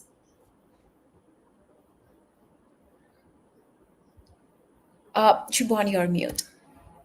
It was bound to happen once. Thank you so much for that. Thank you for kind of asking this. I think especially in this time of global mobility, and like the focus of this summit is when we work with companies that are multinational or even just multi-regional across within a single country, is we face a lot of challenges of like the cost of living, different legal requirements. And those are often changing. Here in Canada, we often have like new legislation coming out every year that changes what our total compensation can and must look like in some cases. For example, during COVID, almost every single province in Canada rolled out different sick leave policies that stayed. They still exist. Lots of employers that we've worked with express frustration over them sticking around, but it does change kind of how we approach total rewards. And so I think when we're faced with these changes and these differences, it's incredibly important to really lean into that transparency and to that authenticity that Linda spoke to. One of the companies I worked with was a huge multinational company. They're dealing with total rewards across almost every country in the world. My role specifically was focused on their Canadian and US employees. And I had one employee come to me, and he was so frustrated. Like, he was ready to walk out the door because he saw what his US colleagues were getting paid, or like just in the conversations with them. And he was like, their vacation is different and they have this and that. And so I sat down with him and I was like, okay, so like, tell me all of your frustrations. Like, I want to hear it. I want to know what's bothering you. And I was able to like sit down with him and be like, okay, so this is what your US colleagues compensation package includes. Obviously not going into details about their salary or anything, but these are all of the things that their package includes. And this is why it's different from what you have. Canada and the US have very different laws. We have very different parental policies that come from our federal governments. We have very different provincial policies that come from our provincial governments, and different benefits that come, whether they come from our company or from our governments, are vastly different. And so we have to support our employees in different ways. Our Canadian employees don't have to pay anything for their benefits. They have their federally and provincially regulated benefits, and then their additional benefits are not paid for by them in any way, shape, or form. They're completely paid for by the company, whereas our US employees have a cost sharing method. So like, we're compensating them to create equity, not necessarily equality. And so I think having that really heartfelt conversation with him to understand kind of his specific circumstances allowed him to then walk away, not just understanding kind of his own situation, but also the decisions behind why we made those, or the reasons behind why we made those decisions. And that also gave us as the HR team the ability to then communicate better with all of our employees what those decisions were, and make sure that they all understood it.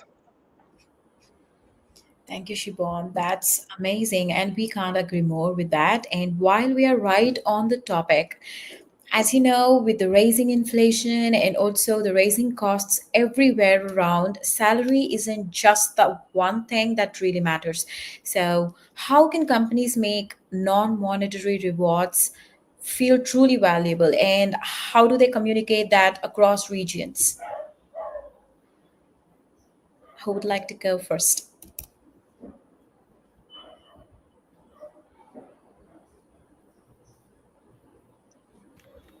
I will.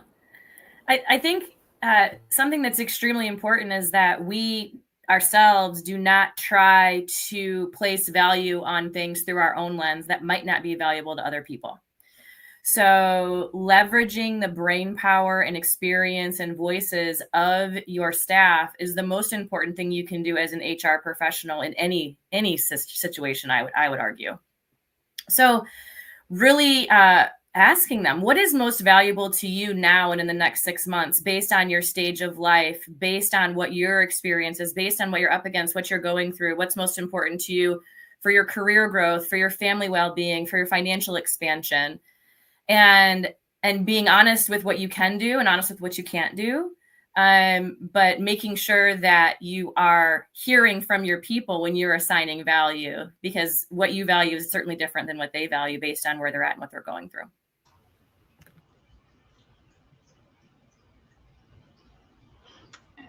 I can kind of add on to that. If so, I think that we've talked about transparency and understanding it and really trying to tailor to our employees. I think that it's important that we do understand what is important. So if we are able to, we can't keep up with the cost, the inflation, nor do we take away when inflation is low, but that's a different topic. If you make sure that we are recognizing and recognize employees, providing growth opportunities, giving them other ways to help and support them as an employee and as a human, whether it's offering flexibility and really communicating that and making sure that employees feel like this is similar to what Siobhan was saying, and I've definitely had that same topic come up when we have pay transparency here and people see things and they get a little upset. Is making sure you're having those conversations that they understand what it is the company is doing, and then the company can be doing things like we can't give a 7% across the board increase this year, but we can do perhaps pad some of our other benefits and make sure we communicate those, but the benefits have to be important to the employees. So if they're not looking for a lot more in, let's say, flexibility, I don't know why they wouldn't, but and we say, hey, we're going to give you a lot more flexibility, and that's not what's important, then we've missed the mark there too.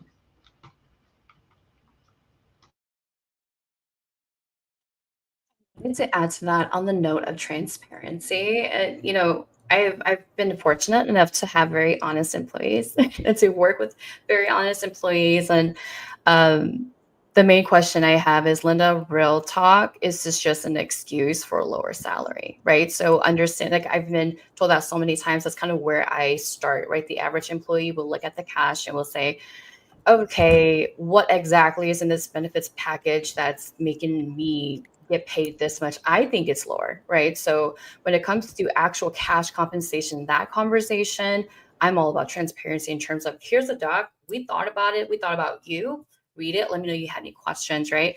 And then on the non-monetary aspect of it, as mentioned earlier with Emmanuel, is just converting that and speaking in terms of cash. When you do that, they take a step back and really look at it and to say, oh gosh, this employer is willing to spend this much on me. This is my salary, but this on me. On top of that, we have software now that's able to pinpoint exactly what percentage of the total rewards is cash, is non-cash, and able to break that down. So making our lives as HR and people operations a little easier in terms of kind of showcasing that transparency to employees. Awesome. Thank you so much for those insights. That's incredible. And that actually leads us right into the next question. So, What do employees actually value most when it comes to total rewards, and how have those priorities shifted in the recent years that you see within your experience? I can start with that one. So I think that we've talked about this a lot. I think Linda, Kim, and Monica have all kind of mentioned the importance of kind of talking to employees throughout this process and understanding kind of what it is they value from them, and not just guessing it, starting with yourself and doing surveys to really understand what is valuable. And I think it's important to do that regularly. Like, we can't just do it once and be done. I think especially now with how quickly the world is changing and how often we are dealing with another world crisis, we need to ask employees frequently what they want and what they value. And one of the biggest changes I've seen since the pandemic is just that strive for stability. Employees really want to feel confident and stable in their workplace. And when they don't feel that, that's when they leave. I can speak for myself, as like, that's when I left my last company, is I felt unstable there. And I think that comes, and this is part of total rewards that I don't think we've touched on yet, is it's not just about benefits and rewards and the things that we walk away with, but it is actually also about the culture of a company. Being able to trust your colleagues, being able to trust your manager, being able to come to work every day feeling happy and healthy is as much a part of your total compensation package as your base salary. And that really contributes to your feeling of stability and being able to go to work and not be worried, not be concerned, and know that you, like, your manager has your back. Like, if you make a mistake, sometimes, like, some managers I've had in the past, like, will one mistake, whether it's a typo or I can't think of something, a bigger example right now, but we'll get really mad about that. Whereas other managers will be like, we make mistakes, we learn from them, and we move on. And even that type of kind of culture can really contribute to that that package for an employee. Siobhan, I like what you said, as far as kind of making sure that we're communicating the value and, tailoring that. I think culture really comes into that as well. So when you're looking at your culture, I've worked in a variety of different organizations, certainly had the boss that didn't like the typo, but then I am much more we'll learn together and we'll get through it. And you get a lot more from your employees that way. But if you work for a company who is stable and maybe they're also growth is it takes a little bit longer to grow and develop and you move up in your career, that might be great for some people. And then there's other places where I come from, private equity and technology companies, and it's fast and everything changes and moves. So if you have somebody who's looking for that stability and you put them in this where we're, if things are changing around and we're doing this and doing that, and especially in private equity or something like that, where you're making all kinds of different changes all at the same time, that's not the right place for those people. So I think that total rewards is certainly packages and flexibility and cash compensation and benefits. But I think the non-tangible ones is the culture and psychological safety. And if I'm in a fast pace, I want that development, and we need to make sure that what we're selling to the employee is what is inside, and I think that that's really important, that we communicate that, and we're aware of the culture and how that the right candidate fits in. And I don't mean they're a culture fit. I mean, if they're looking for growth and development and fast pace, this is the place. If they're looking for they've had maybe a couple of places that didn't feel stable and they're really looking for that stability to kind of get things back in place for themselves, they may not feel comfortable in that really fast-paced hustle culture. Yeah, I think to add to that, and Kim, I love what you're saying, because what I hear you saying is a tailored experience. And I think that is extremely important. I think a big shift is that people want it personalized, right? Tuition reimbursement doesn't matter to me. Parental leave doesn't matter to me, right? I mean, I'm through that stage in my life, but there's different things that do matter to me. And so being able to tailor it, I think, is really important. Everything is tailored to us as individuals through all the algorithms that we interact with all day long.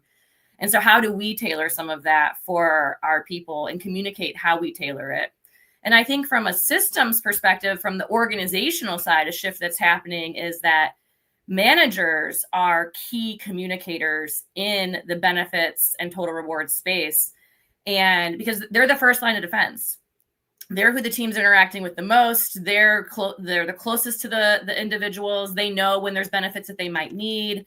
So really equipping the managers and not just HR as the champion of total rewards, but the leaders as the champions of total rewards, and making sure that they are fluent and know how to pick up on things and know how to offer it and know how to communicate it and are capturing the stories. And they are big partners in the success of a total rewards program for an organization. So I think that's another shift that's happening, not necessarily from the employee desire side, but from what we need to expect from our organizations in successful communication of this.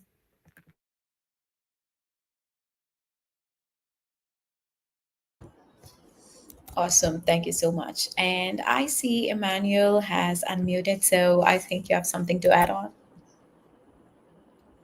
Yeah. Yeah. So yeah, what I want to add is to say, just like the last speaker, when communicating the total value of communicating the value of total rewards, is not just a narrative owned by HR. So HR does not just own total rewards narrative alone. It must be a shared story built with the finance team or the finance department, as well as the marketing department, right? So finance brings the numbers and the sustainability lens to the conversation, ensuring the rewards are competitive, but also aligned with the business reality. So you may want to pay the best, but can we afford it? So this is a question that finance will help us to answer. And then marketing, on the other hand, help us to shape the message. What sort of message do we want to pass? Okay. So marketing, they understand how to communicate value clearly and persuasively. So they will help us shape that particular message. Just like when I talked about my experience where I had to put all these things together and then began the town hall meeting. So there was involvement from finance, involvement from marketing. So in my experience, when HR works closely with finance, we can present not just what employees are being paid, but we can also show why. Why are we paying what we are paying? Okay, the strategy behind it. Then with marketing support, we can craft the right language, okay, the right visuals and the channels to communicate this message. Total rewards for me, in a way, total rewards in a way that resonates emotionally and intellectually with the employee. So together, these three departments coming together can create a compelling narrative that positions total rewards not just as an expense, but as an investment, one that supports both the employees' growth and also the organizational success. And to add one more point, I also want to say that one thing that organizations must stop doing is assuming that employees automatically understand the value of their total rewards, especially when when communication is limited to just generic emails or policy documents. One thing they must start doing as an organization is the organization needs to begin to communicate total reward as an experience, okay, not just a package. This means using storytelling, personalization, and ongoing dialogue to help the employees see how their benefits connect to their well-being, connect to their growth, and connect to their future in the organization.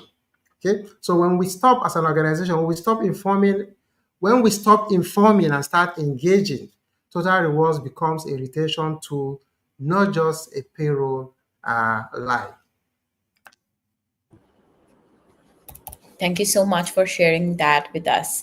I would love for this panel to go on for another hour, as we do have a lot of different topics that we need to cover. But as we're at time, I would love to wrap this up with a very quick lightning round, just a sentence or two from each of you on what's one thing organizations should stop doing and one thing they must start doing to communicate total rewards more effectively. So let's go with the clockwise. Yeah, anyone can go first.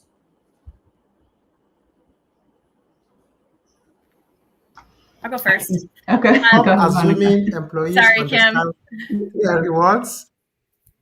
Yeah, stop assuming employees understand their rewards and start telling a story that they can see themselves in. So that's basically for me what it is. Thank you. Emmanuel, you took mine. Gosh, no. I just wanted to add to that then.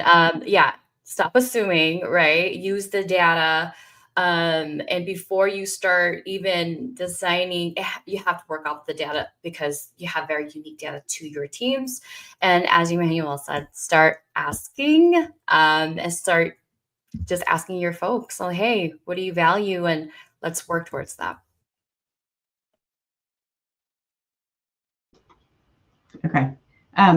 So yes to both of those. I think the other thing that I see employers do is not just they assume employees understand their benefits, but they also, after open enrollment, they kind of stop talking about it. So, if you have info sessions and have, bring in your vendors if you can, or just remind employees that they're there, and throughout the year, give them the opportunity to check in on those and learn more about them. Because I found that, you employers that just, I guess there's an assumption, you open enrollment, we do all this education, we have health fair, whatever we're doing. And then after that, we go on with life. And I think that we, need to remember to have those other sessions throughout the year because it's more real time. Like now I need to know, I better understand these things. So kind of try and bring your benefits back to focus on a regular basis.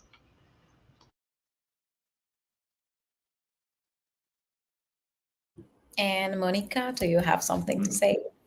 Sure. Yeah. Sorry. I saw Siobhan off mute, so I didn't know if she was going to add something to add. Yes, I would say for employers to stop just keeping it on paper and communicating it once a year, like many people said. The little trick that I would add for start is start paying attention to what your competitors are doing and start selling against them. They are selling their benefits to your staff members all day long because the competition for talent is getting stronger and stronger and stronger. And so you need to know what they're selling, and you need to sell against them proactively and how you're communicating your total reward strategy also.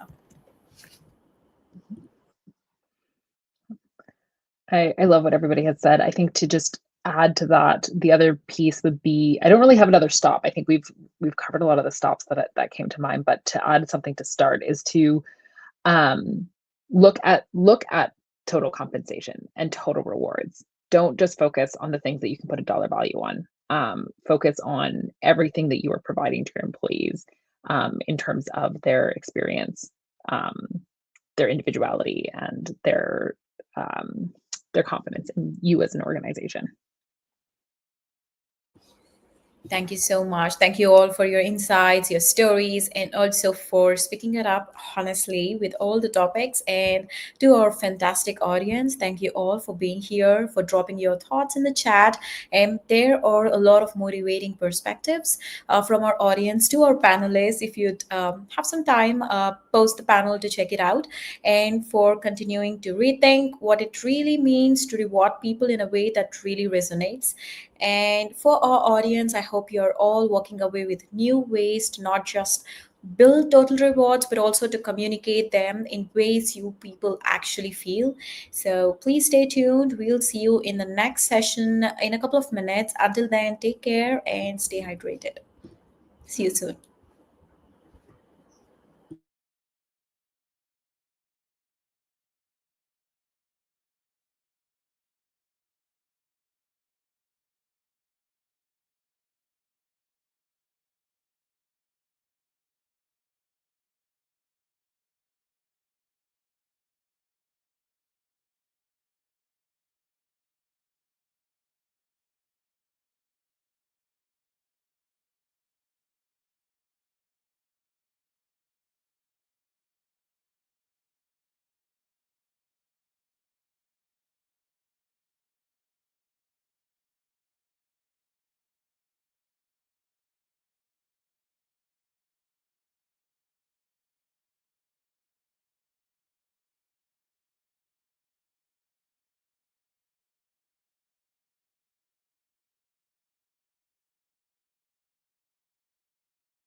Hello again. Welcome back to panel 4 on day 3 of the Total Rewards Summit. I'm Sneha, your host for the rest of this panel, and we are diving into one of the most important and often trickiest topics on how do you actually measure the ROI of compensation and benefits.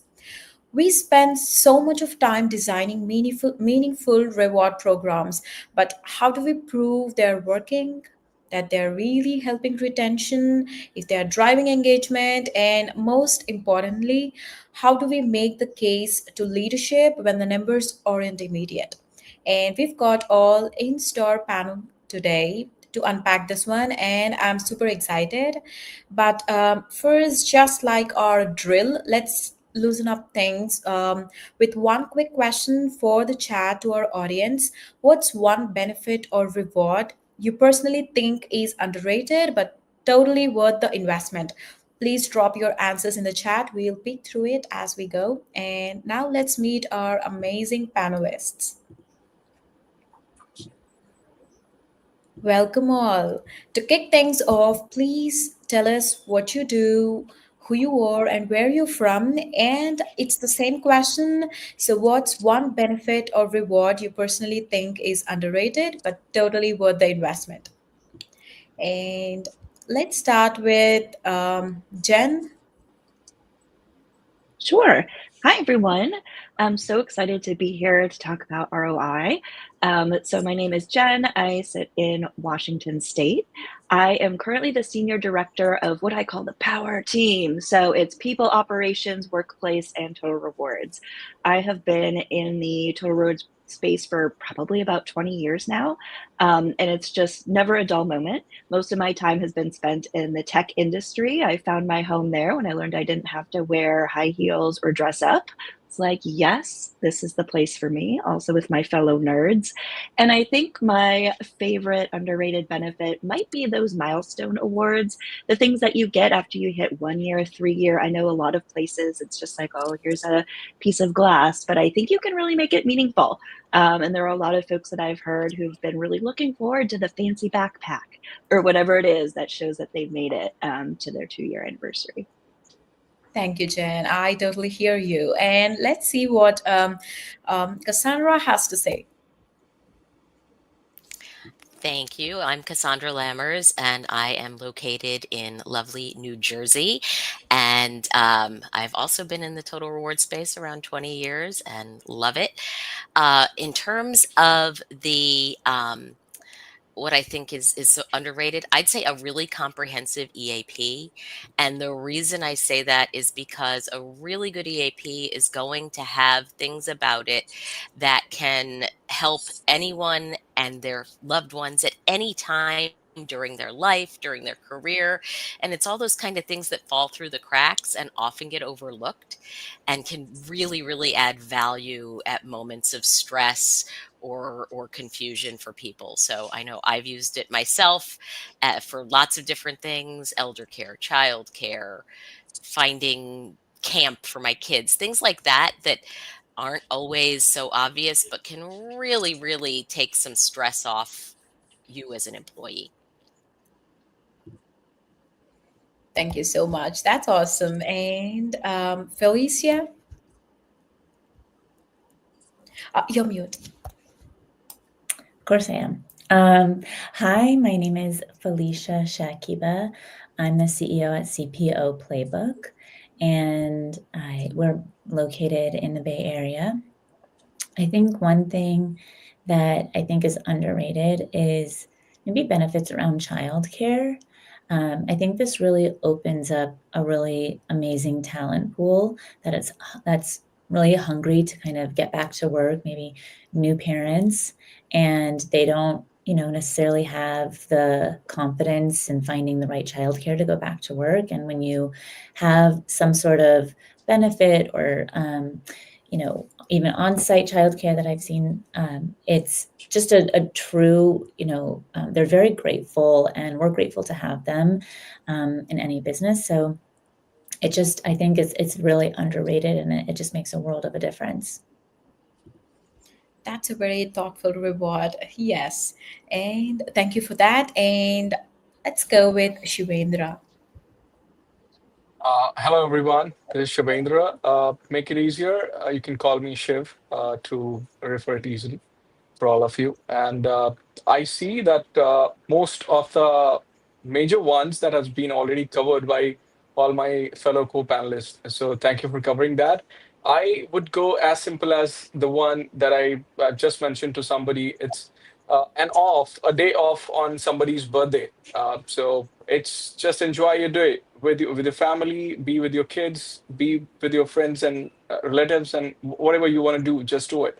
So that's what I would say. And myself, I'm based out of Mumbai, India, and we have our employees in India as well as in Houston, Texas. So a global experience in terms of employment management. That's how it's been. And I am currently a CPO and Vice President of People Operations at this company. Thank you. Thank you so much. That's amazing. Let's go with a round of personalized questions that aligns closely with your experience and the topic within. And we will jump on to the general questions. So I would love to start with Cassandra. So your role span expands to total rewards and HR operations. So how do you integrate those data streams to paint a fuller ROI picture? And once you're done, if someone wants to add up onto it, please feel free to do so. Thanks so much, Neha.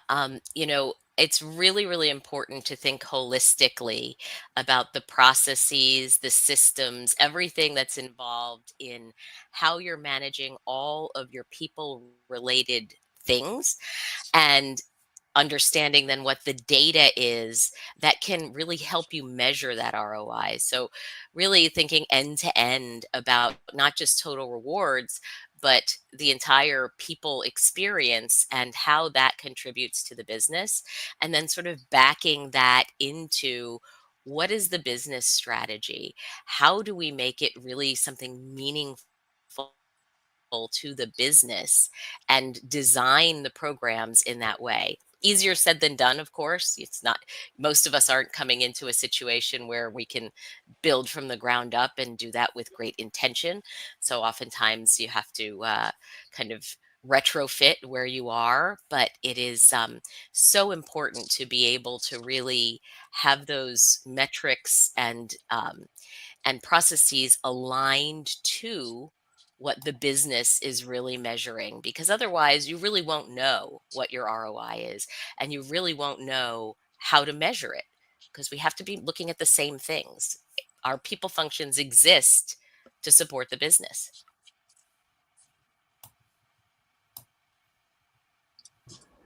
I just Awesome. wanted to jump in if I can. So I also have the pleasure of managing a people operations team and Total Rewards.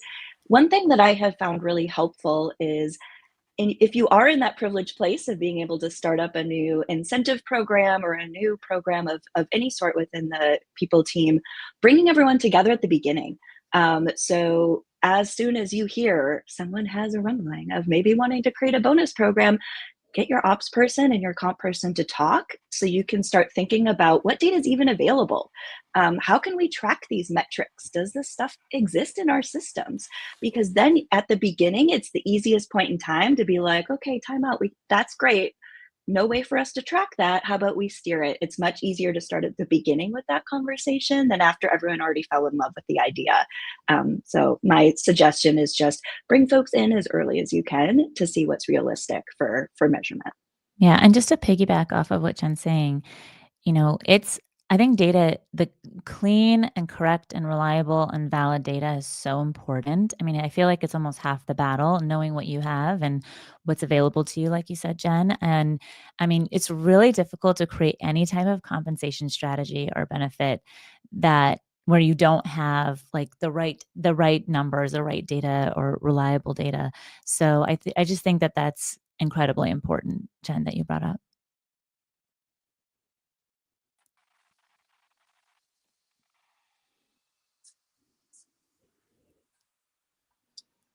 And Sneha, you're muted if you're talking. Yeah, that happens a lot of time. Thank you.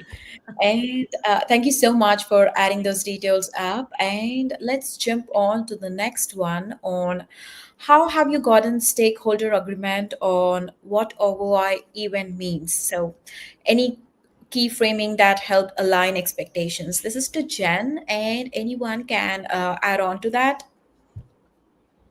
I'm excited to hear what other folks on the panel have to say as well, because this has been tricky. I got to be honest. I don't know if anyone else has had this experience where you get through a really great annual review cycle. You've gone through a great merit planning cycle. You bring your presentation to the leadership team, and it's kind of like, and you just didn't quite hit what they were looking for. And they asked that question. You're like, oh, I should have known that was going to come. So what I would say that I've been doing lately is, as I said in the earlier question, was just try and talk to folks early, understand what you have that's available, and then start talking to your leaders about what matters to them. Sometimes you can be a little sneaky and go to some of their all company or all team meetings, start hearing what they're talking to their leaders about that they care about. And those might be some of the nuggets that you take back and say, okay, I really heard them interested in how quickly we can turn someone from a demo to buying the product. Okay, what does that really mean? And how can I translate that into something that would resonate with them? I also love talking to other folks within the people team, HR business partners. Hey, what are your leaders talking about? EAs, what are you hearing in some of those meetings that are happening with the leaders? And then you can start to learn a little bit more about what matters to them. And then in terms of getting stakeholder agreement, I think it always goes back to what is your compensation philosophy or your total rewards philosophy? What have you agreed to as a strategy as a people team or at a company level? And then start thinking about how you can frame your ROI metrics in those terms. Use that same language. Sometimes it's just as simple as that. Other times it's just using a buzzword, let's be honest. Like, hey, I think we're going to have a really great insight if we look at this. It's like, ooh, insights. So sometimes it can be very simple, and other times it can be really complex. I've definitely had scenarios where a leader really felt that tracking attrition was the number one metric. That's all he cared about. And we just had to disagree and commit and move on. And I always presented attrition, even though I didn't think it was necessarily the best metric, and then provided what I thought was helpful and just tried to, move the conversation. But sometimes you end up with a cornucopia of metrics, maybe more than you think would be most relevant. I completely agree. Just to add to it, sorry. Yeah, Cassandra, go ahead. No, go ahead, please. Shiv. Go ahead, Shiv. Go ahead. You haven't spoken yet. Please. All right. Thank you. So this one, oh man, I mean, don't ask, right? It's all about, I am the business guy. Give me and talk to me in the numbers language. How does it give me the dollars in return? How's it going to give increase my EBITDA, bottom, top lines everywhere. So be it about learning and development, be it initiatives, whatever. So eventually, whenever you present it in form of numbers, okay, fair enough. This is this expense that I'm going to make, and this is the returns in terms of productivity, in terms of the earning per dollar that we are going to make. That's when it makes sense for them to sponsor the idea that you've gone to them with. So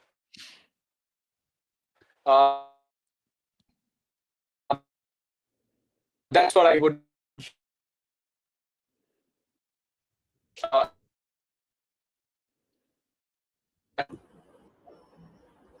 to it. You're breaking off.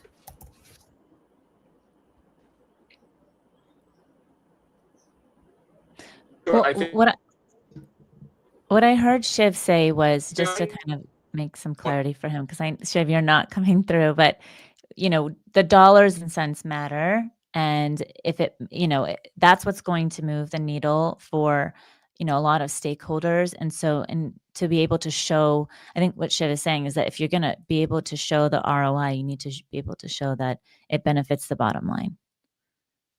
Right, Shiv? Which I agree with. Thank you, Shiv. Thank you. That's incredible. Spot on. I think Shiv is still frozen. And let's jump into our next question. So here is for Felicia, as we still have her on the screen. As a CEO and strategic advisor, what's the number one metric you believe HR should report to the board when showcasing total rewards impact? Yeah, I mean, it's a good question. And I don't think I have a straight answer, because different stakeholders want different things. And so you have to, if you really want to understand what's the best metric to show, I think like the first step is understand who your audience is. And that's really, really important, because there is no like staple on how to, I mean, I've had several different businesses, different sizes, different needs. And if you don't understand who the audience is and what their needs are, you could be showing a lot of metrics that they don't care about, or it could be too many, or they just want something very quick. So the best advice that I could give is truly understand the needs of your stakeholders and who they are and what they're looking for. And it matters if you have a conversation, before and ask them the question, say, what is it that you're interested in? What are you expecting? What are you not expecting? How long do you want this meeting to be? Some people say 5 minutes. Some people say, I want an hour, walk me through it. So the best advice is just truly understand who your audience is. So, and then, if I were to give kind of like a very basic, like a basic formula of, where to start, it might be something like, there's a basic formula, and it's program benefits minus the program costs. And that is divided by the program costs, multiply that by 100, and you have like a percentage of ROI. And, that's just somewhere to start, but by no means is that, the only thing.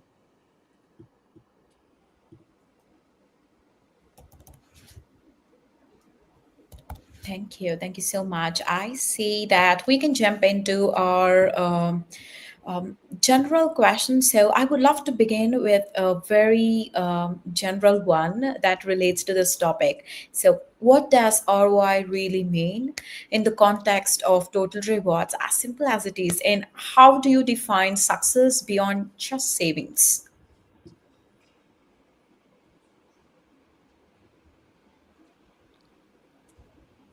Who would like to break the silence? I can jump in. So for me, I always think about ROI meaning, are we doing what we said we were going to do? If we're developing an incentive program because we want to drive a specific behavior, did we? If we have a merit cycle because we want to pay people competitively, did we do that? So it's kind of simple but not easy. And then I think going from there, you can start to think about some of the different metrics and measures that might make most sense for you. I think in some cases it might be we want to drive adoption of our HDHP or high deductible health plan because that's cheaper for us. Some of the metrics might be very off and on binary of did we get more people to enroll? And yes, ultimately that results in savings, but that can also just be a very simple metric to report on. Also, you can start to do more sophisticated modeling looking at are you seeing a change in retention? Are you seeing your high pos or high performers sticking around longer? Are you hearing just better chit chat, better meaning more positive, less and more yay? Just very simple. As you're talking to folks, I know oftentimes people rely on engagement surveys, and I think that's one method, but I think other listening strategies can be more insightful. And that's another way that you can start to hear if you're having the impact that you need to have. And then going back to what Felicia said, your measure might be what your stakeholders have told you they want to see. And so in addition to savings, it might be something else. Are you seeing increased productivity? Are you able to release new software more quickly? Are you having, fewer customer complaints, less churn in your customers? All of those things might be what you're looking at. And it might be hard to say, oh my gosh, how are we releasing faster software? So that means our bonus program's working, but you can usually find those behaviors, those incentives that link back to the program, even if it is a little bit of a circuitous journey. I So I can completely go agree, next. I'm Jen. sorry, last time there was some internet issue. So I'm so sorry, Cassandra. So to me, ROI is something all the programs put together. And when I see in our organization, basically that our employees are acting more sort of brand manager to the company. So brand ambassador to the company and referring more of the employees that are happily coming and joining in and staying for longer period of time. That's where I realize, okay, fair enough. Things are working on. My business heads, my CXOs, they're finding the productivity to be justified, the spend to be justified, and that's one metric that we closely monitor of as ROI of all the benefits put together. Eventually, retention is going to be relatable with this particular topic, and the more your performers and hypos stay in the company and you're able to retain them, and that is more about how the mouth advertisement that is happening outside of the company is something that we closely track and monitor. And earlier, I would say that we face a challenge wherein possibly our referrals and the employees that are coming through references were possibly leaving in 6 months to 9 months, and then eventually we fixed that. We heard them on Glassdoor, we heard them on Ambition Box, everywhere. And then when we heard about it, we took action, and a couple of things changed. And that's where we realized, okay, fair enough. The average tenure has gone to possibly 3 years plus. And we took a sigh of relief that fair enough, things are working out. So that's what I wanted to add. Cassandra, please go ahead. Thanks, Shiv. Super important points. I would say, really, as Jen mentioned, tying how you're looking at your total rewards and how you're trying to drive behaviors to what matters to the business. It's going to be really subjective and different from one company to another, but you have to really understand that and kind of draw that line for your business leaders to help understand, because if you're not speaking their language, it's not going to matter. Right. At the end of the day, if it's talent density, for example, which is all by itself something really complex to measure, and probably means different things to different people, you really want to have a way that's concrete and speaks to both the numbers and the experience of the people and the business leadership, because that's where it's going to be most meaningful. And you've got those two kind of competing audiences, to Felicia's point earlier as well about like understanding who you're talking to. So really helping people understand what behaviors you're trying to drive and why, and how those very explicitly relate to those business needs and the business metrics that you're measuring, and what that means to the overall success of the business is really, really key, because otherwise it's not going to be viewed as ROI. Yeah.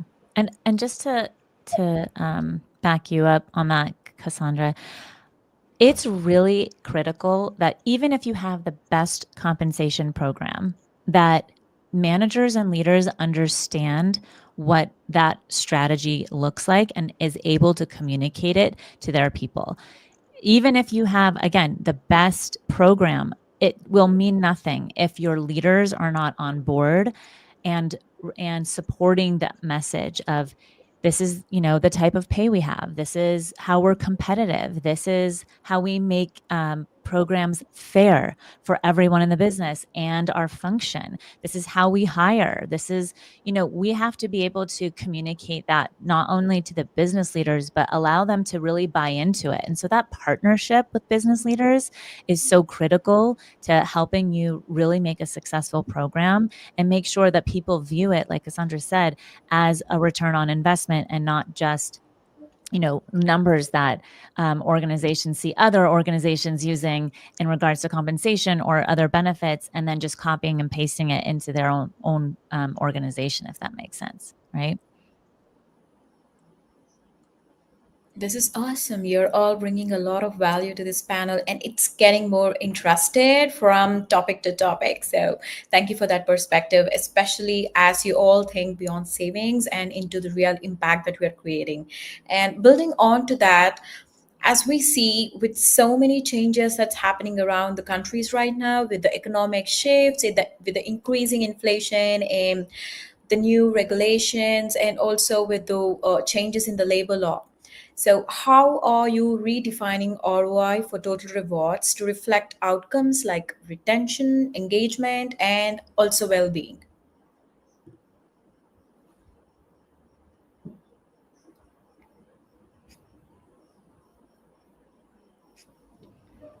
I think it gets back to kind of what we were just talking about, right? And really drawing those parallels between what the business is looking at and how that drives things like retention and engagement and well-being, and what that means to the employees as well, right? Why do I want to stay here? What engages me? So to your point earlier, Jen, engagement surveys are maybe not the best way to always measure what engagement is, but employee engagement as a concept, and understanding what is going to engage your employees and make them more productive and make them want to come to work. At the end of the day, that's what it's really about, right? Having engaged employees doing the work that you've hired them for. So how do we attract those employees and motivate them and retain them while they're there? And that then becomes part of that well-being as well. So it's so interrelated, but if you ask different people, you're going to get really different answers. So understanding your employee base and what their needs are, and offering different kinds of solutions in a way that's equitable, is also going to be really, really important to that whole scenario. And especially when you start thinking about it in a more global context, right, where you have different employees in different countries with very different norms, and you can get a lot of perception that things may be very inequitable. So that becomes another sort of spice to add to the mix of all of this.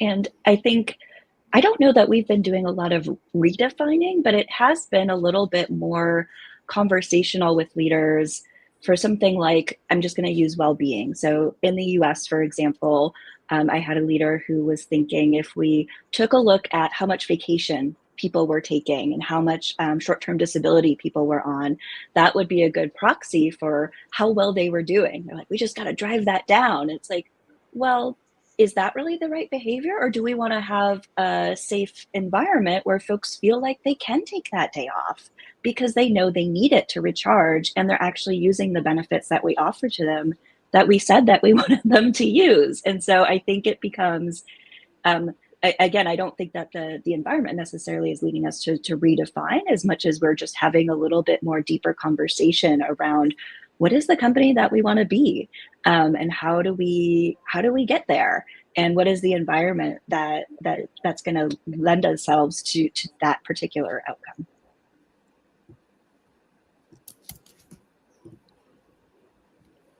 Awesome. Yes. So that brings on to the next one of how do you tailor ROI measurements for compensation and benefits when operating across diverse geographies or business units with different cost structures? Maybe I can go for that. I can start with it. So because US and India, two different regions altogether, and that could be a question that's suiting me for sure. So, for example, in US, mostly people are centered around what is the health benefit, what is the equity-based incentives that are being offered. But in India, it's mostly around what's the career growth, uh, and what my future looks like. That's what is more important to people in India.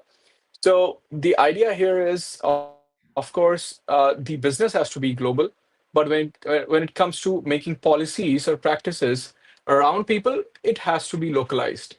Uh, Different things based on regions that has to be customized, and one size fit all is definitely not going to work around here in this particular thing. And I'm sure that all of my fellow panelists must have also noticed it in terms of different cities as well. So different cities, different countries have different culture. One thing would be valued on one side, while the other people are, oh, forget it, I don't care about it. I just want this particular part. Do you have something to offer me? If yes, let's talk. If no, possibly you're not good for me. Let me just move on. So when interviewing, when negotiating with the candidates to onboard, we have learned a lot, and that's where we have customized. So these are some points that I wanted to share on this one.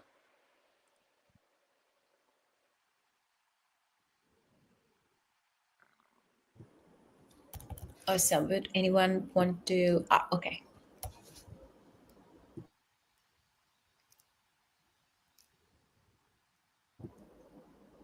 I see Cassandra unmute. So, Oh, I can add, sure.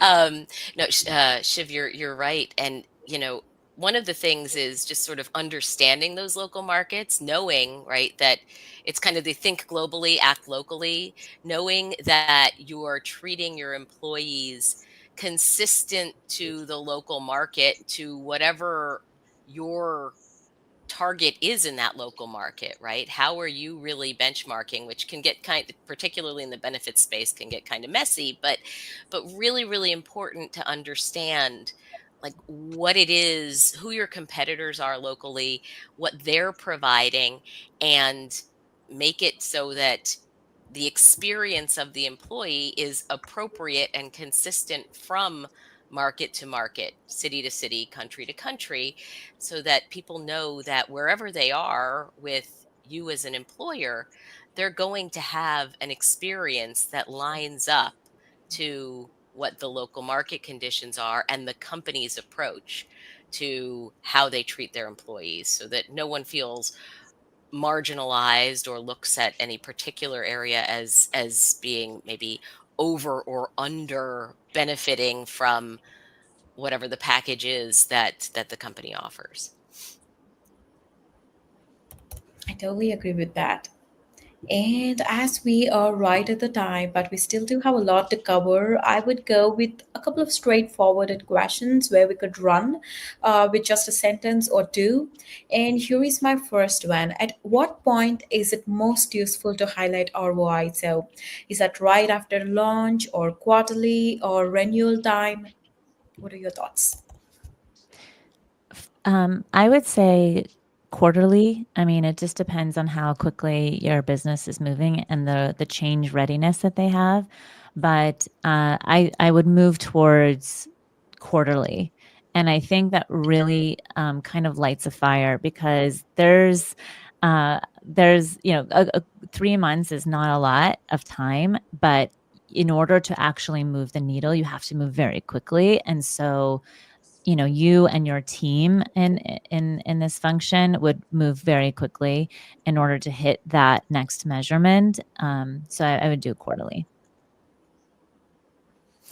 I think that's right, Felicia. And also just building on those messages, right? Because part of it is that kind of lather, rinse, repeat of having these conversations, familiarizing your audience with what it is and why it is and what those relationships are between, say, the business metrics and the behaviors we're trying to drive, and therefore the ROI. Sort of really draw that line and keep building on it so that after a full year, if you're having quarterly updates with them, after a full year, they're going to really know what they're looking at and understand it and start asking the more critical questions and helping define and shape what it looks like going forward in a more effective way, which is exactly what you want. Yeah. And I mean, and on top of that, just one other thing is that you also are testing to see what doesn't work. And if you're waiting 6 months to figure that out, to figure out what you've been doing for the last 6 months doesn't work, that's a big problem. So the quarterly is not just to see what's working, but also what's not working to help, like you said, Cassandra, shape the strategy and move quicker.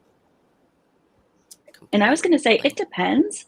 I think we all probably have, we used to say an elevator pitch, although in this remote world, it's probably less of an elevator, but the first few minutes of a Zoom meeting before anyone else hops online of the key metrics you have in mind that you want to share with that leader because you either want to change something or really want to celebrate something, or if you're petty, you want to celebrate something they didn't think was going to work but did work.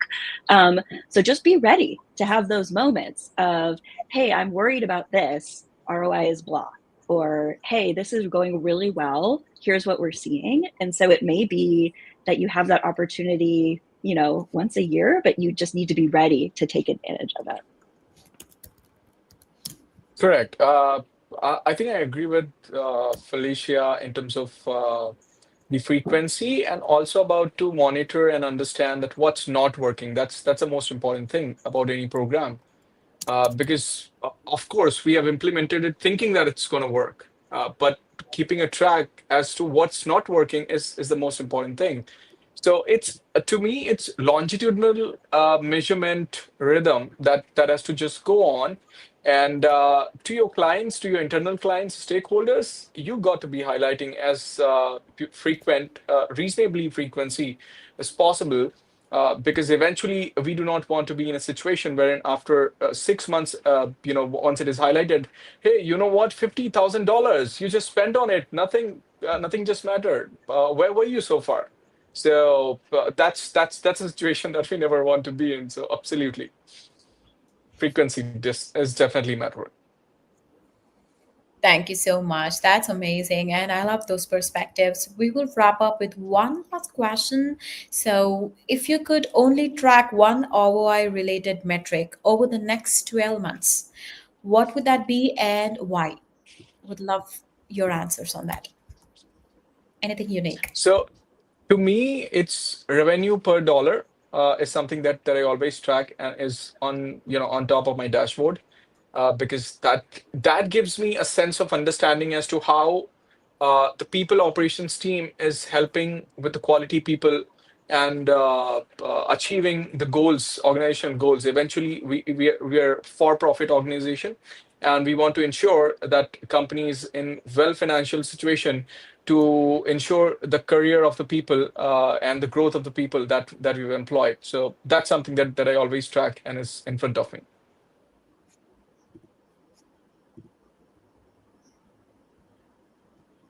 I would say total compensation cost as a percentage of revenue. Awesome. Yeah, I would say cost of sale, looking at how much you're paying your sales folks, what the incentive plans are. So how expensive is it to gain each customer?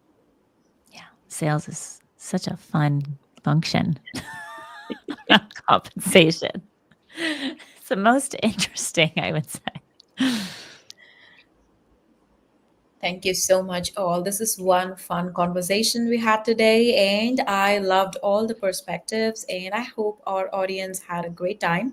And for those who missed this one, they are still up for a treat. This is going to be in the recording, so they can always revisit and look through the recordings for all these great insights, and yes, to have a big smiles. So this was great. Thank you so much for taking up the time to be on the panel. And that's a wrap on panel 4 of day 3. Thank you all for joining and for staying engaged. And to all our amazing panelists, you made this a wonderful one. And I hope our audience are walking away with great set of ideas and some great takeaways. And if you're still watching this, please stick around. We've got more coming. We have one more panel hosted by Natasha. And if you would like to catch up a replay, please do go to the Hacking HR Lab. You're going to get there. And as everyone are aware, this is a credit eligible summit. And don't forget to grab your credits, HR credits from the lab. Thank you so much and see you all around. Bye. Thanks for having me, dear. Thank you. Take care, guys. Bye. Take care. Bye.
morning, afternoon, evening to all our viewers right now. This is the last panel for the last day of our Global Mobility Strategy Summit.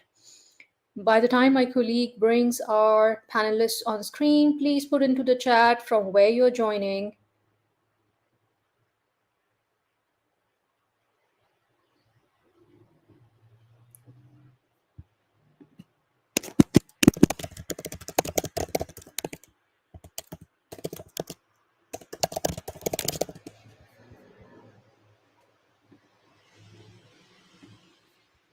And there is our lovely group of panelists. Hello, hello. Hi, good afternoon. A quick Hello, round everybody. of Good afternoon. Hello. Sorry, there's a delay at my end for the internet. We have thunderstorms and hailstorm here today. Right, a quick round of introductions. Anybody may take the lead. Sure. Hi, good afternoon. My name is Waveney Bell. I'm excited to be part of this conversation today. I've spent the last 20 years or so in transformation in the financial services, insurance, and consumer products and service industries, primarily around HR business partnerships and human capital strategies around total rewards, operating model design, and talent. And just really excited about this conversation with this fantastic panel. Lovely. Looking forward to investing the next 40 minutes with all of you. Okay, I think I'll go next. Good evening, everybody. My name is Odafe Michael. I'm the head of HR for Descasio, a technology company here in Nigeria, Africa to be precise. I'm also the lead consultant for the MEDA Global Consult. We do lots of HR transformation for different organizations who are coming into Africa. So I've been in HR for about 15 years and worked with a lot of organizations. So yeah, that's me. Thanks.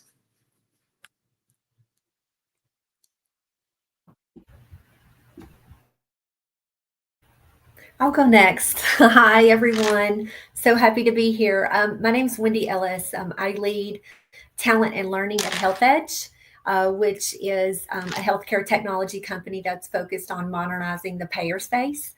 And while I don't sit in your traditional total rewards seat, my role really does focus on building leadership, workforce readiness, and capabilities so we can navigate rapid change, which we all know is a constant these days. So the change is real. So I'm really excited about this conversation. Great. Nice to meet you all, and so happy to be here today. I'm Ewan. I'm a HR generalist. I've been in this space now for just about 15, 20 years. Compensation has always been sort of top of mind, especially as we've been evolving quite rapidly. I've worked in a multitude of spaces from more traditional organizations, tech startups, and then also now not-for-profit.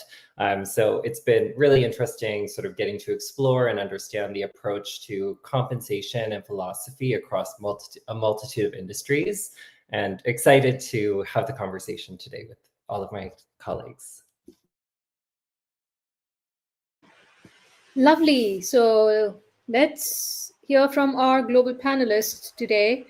So my first question for all of you is, given that the economy has gone through disruption, the global economy has gone through disruption in last couple of months, there has been an exponential change in the compensation and benefit strategy, which of course also cascades down onto the total reward strategy. In your experience, how are you seeing the organizations evolving their total rewards practices and strategy for the coming months? The question is open to all. Anybody may take the lead.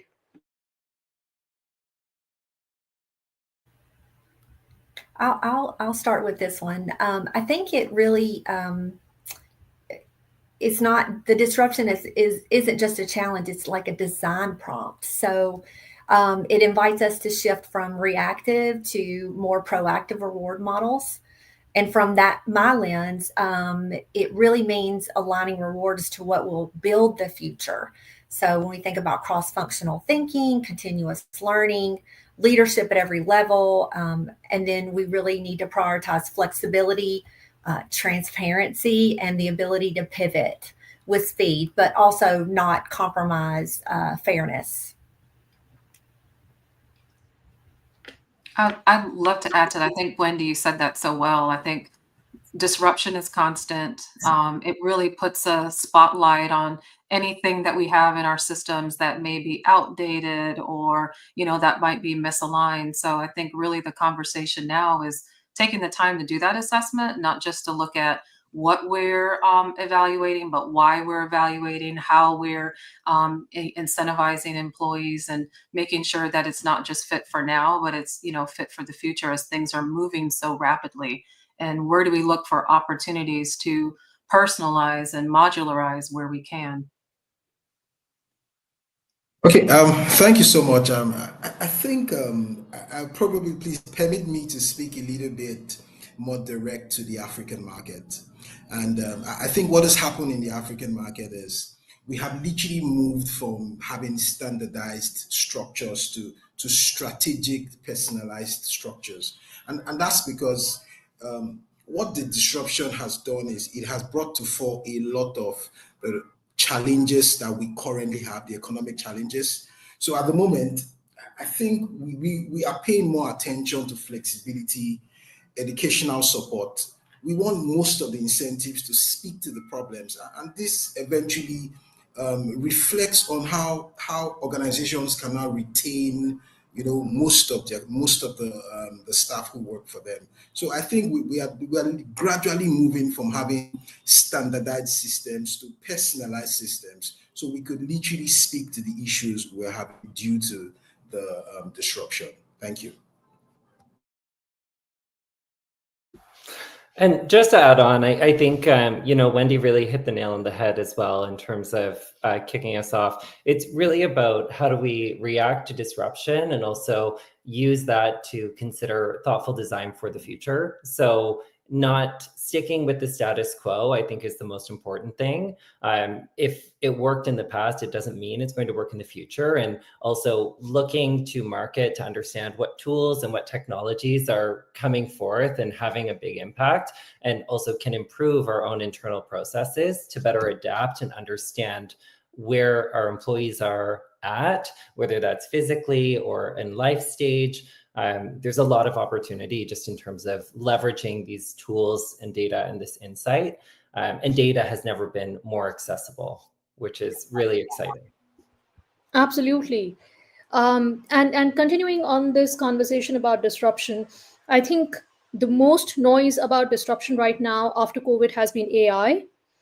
And I'm sure our audience right now is curious to understand that how this particular disruption is reshaping the approach of Total Rewards for the HR leaders and the business leaders.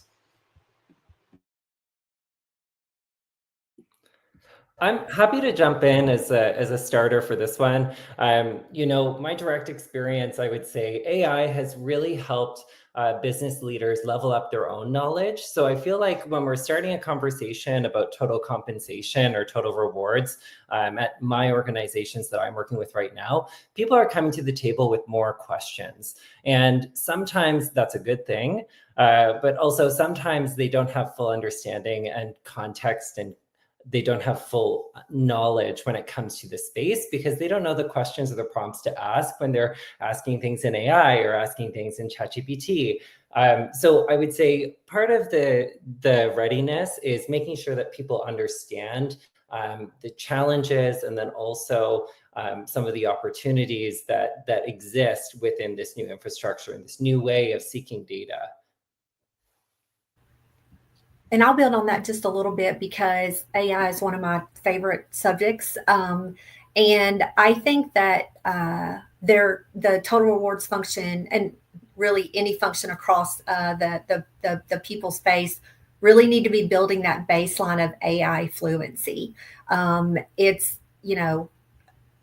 it's so critical. But I think AI, and you're building on the AI readiness, it's less about the tools, I think, especially in total rewards, but more about trust, alignment, and judgment in this, because I think that they're, this function is really going to have to confidently challenge AI outputs. And so that human touch is still going to be needed, but the readiness piece and fluency is going to be critical. Okay, I think.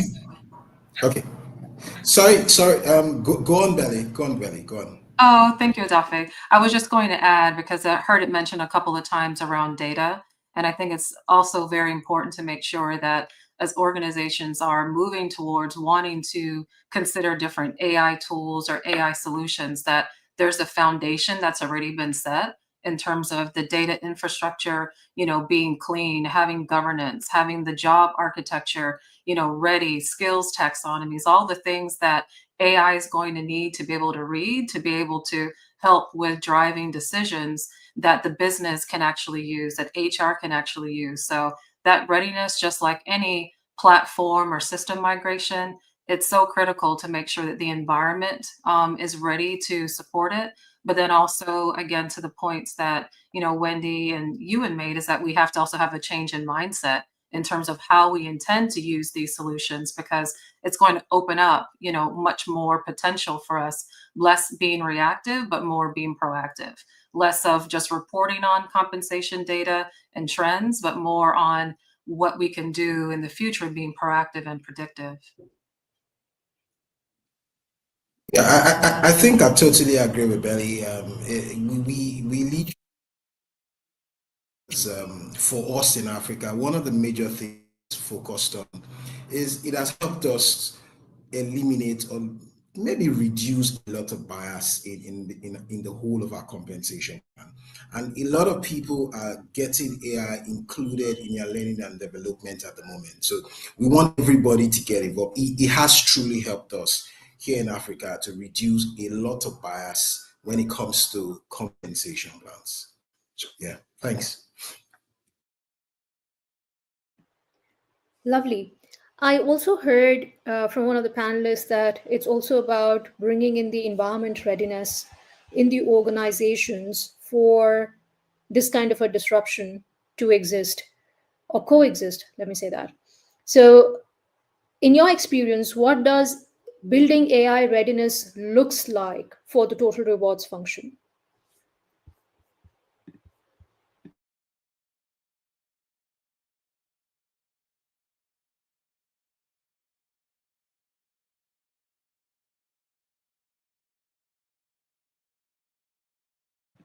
If anybody's sharing their thoughts, then you mute.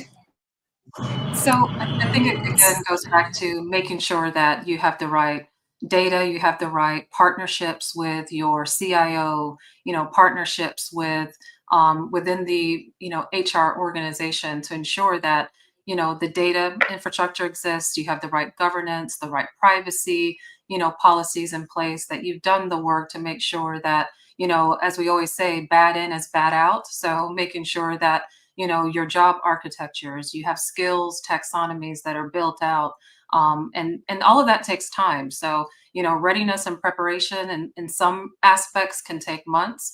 In some cases, it could take weeks. But it's really taking the time to understand what your current state is and how you're trying to incrementally build out that roadmap, and also helping the culture, the employees, to understand what that journey is going to be, so that they can be a part of it as well.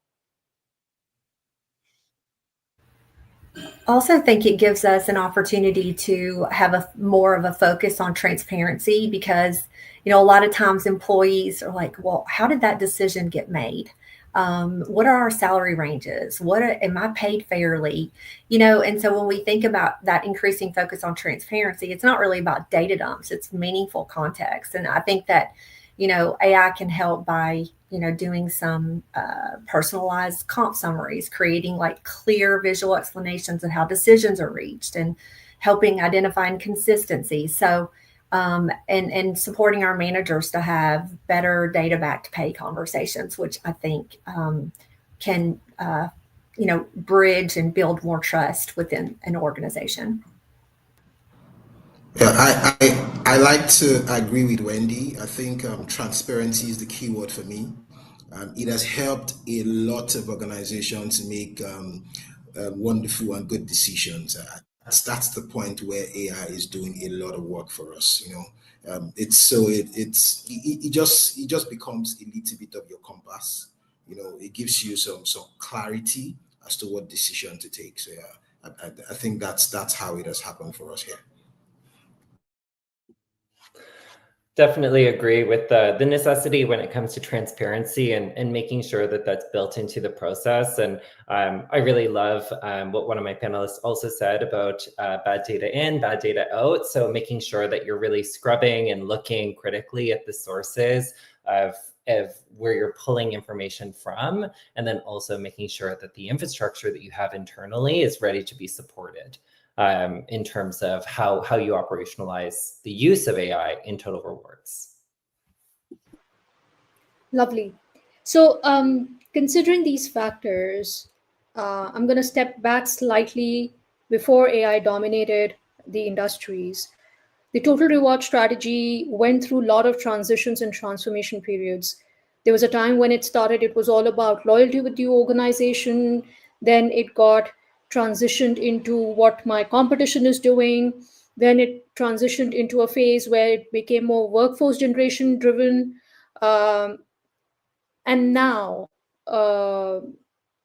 with the combination of work from anywhere, digital nomads, global boundaries shrinking themselves, where do you see Total Rewards moving towards for future of work? So is it still only about the job roles, or is it now beyond, given that AI and automation are dominating the space?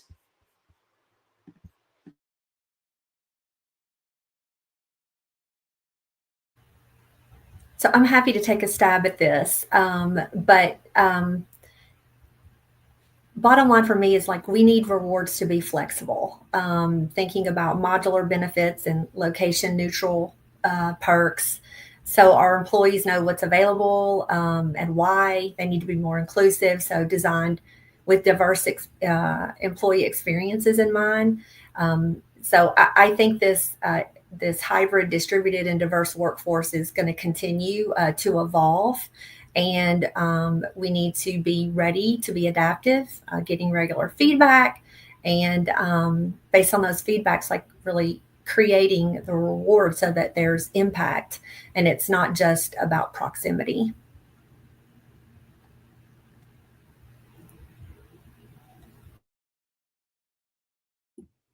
Yeah, I fully agree with what Wendy said, impact and not just proximity. One of the challenges that I faced across all the industries that I've worked in, especially in the last 10 years, has been the mobility factor and the fact that we are hiring such a diverse workforce globally. And we need to be considerate of every environment that we're entering, and also taking that into consideration when aligning our compensation philosophy as an organization or Total Rewards as an organization to make sure that it does make sense in a minutia level. So not just doing blanket programs that used to work simply because that was how it's always been done, but really challenging our partners, challenging the spaces that we're entering, and also considering what the demands and what the needs are of our current workforce.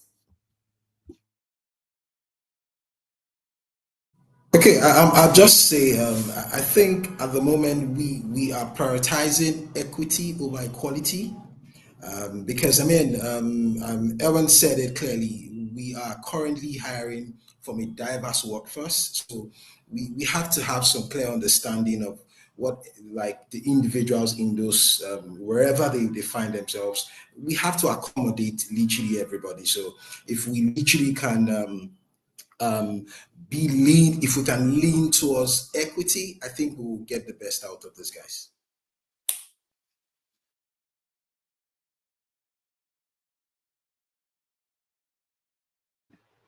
Right. And that also brings me to one of the participants who have shared their comment here by Jean. You still need people addressing the inclusion and tailoring to the needs of the workforce. Absolutely. Now, considering that the workforce itself is going through upskilling and reskilling in certain cases, what is your recommendation to the Total Rewards professionals on the skills and the competencies that they should focus on, uh, and so that they can continue to remain valuable strategic partners for the business?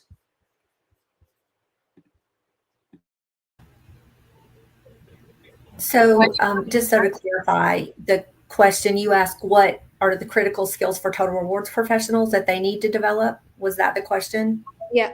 Okay. All right. Thank you. I missed the first part of it. I think one of them is data storytelling. So, how do they turn analysis into action and anticipating outcomes and the effects of those outcomes? And then change enablement. I think helping employees navigate evolving systems with trust. I think those there's probably way more, but I think some of those are ones that come top of mind to me for the rewards team to elevate from operational to strategic.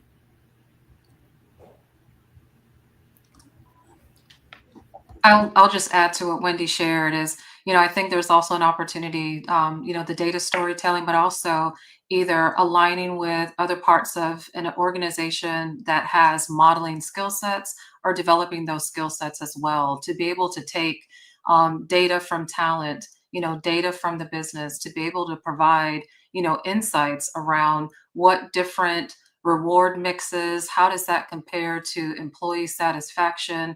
How does that, compare to, performance to help with, continuing to know more about the efficacy of programs even before they're implemented. So be able to have some of that scenario analysis, hearing a lot about organizations that are really starting down that path. And again, it's through those partnerships with, if you don't have the immediate skill set, aligning with those who have those skill sets today are critical.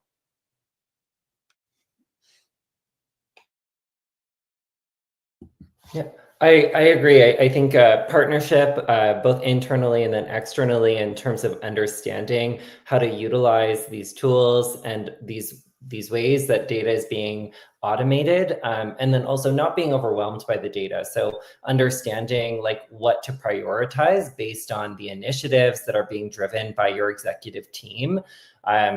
This is, I think, a really wonderful opportunity for us to be really good strategic partners for the business as a whole, and being able to make really good strategic recommendations for our executives and our business partners so that they are knowing that we are aligned with the business outcomes and we're able to really support the health of the company through our actions and through our ability to better manage data, search for data, and also analyze data.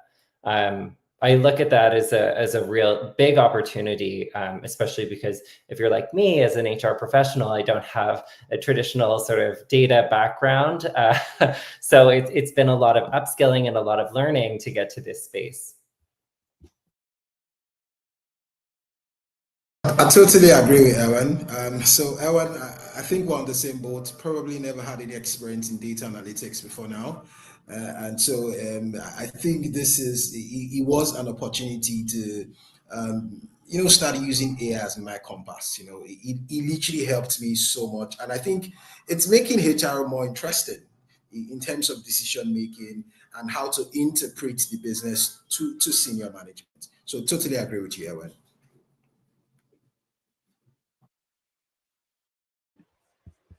Lovely. So, given what we've discussed so far, there's also a trend that people aren't staying that long in their job roles or in the organizations lately. For them, if there's anything to do with AI and it looks exciting, the organization offers them good benefits, good compensation, next thing you know that they're out in a year's time. So given that this is one of the core challenges that the compensation and total rewards teams are trying to solve, what is it that the leaders can do today differently that would help retain the talent in the organization? Okay, I think I would like to take the lead on that one. So I think at the moment, the organizational sector would always be competitive. So you are always going to have somebody who pays more than whatever you are paying at the moment. So I think we need to begin to move away from just having compensation as your only strategy for retention. Maybe we need to begin to look more into the context of having good cultures, improving, ensuring that you are considering the learning and development for everybody on your team. Goal, some sense of goal alignment. So would your organization help people get to their destination, or are you literally just using them for the meantime? So I think we need to begin to look out on a lot of things to retain people rather than just relying totally on compensation as just a retention strategy. Yeah, that's my opinion, guys. I'd like to add just a little bit to that, because I agree it's not just about the pay, it's about the culture. And I think that rewards help shape culture. They signal what matters. But understanding also what our employees want. We have 5 generations in the workforce. They all want something different. And how do we equip our managers to be able to articulate and understand like what's available and what they need? And so I think a lot of times that middle manager is left to their own devices sometimes and not prepared enough to have all the information to connect with their employees about why they need to stay. Because people have a lot more choices now, and they're willing to just disconnect if they don't feel like that their needs are being met. So there's a huge emotional connection to the rewards program. And so they play a really big role in that retention.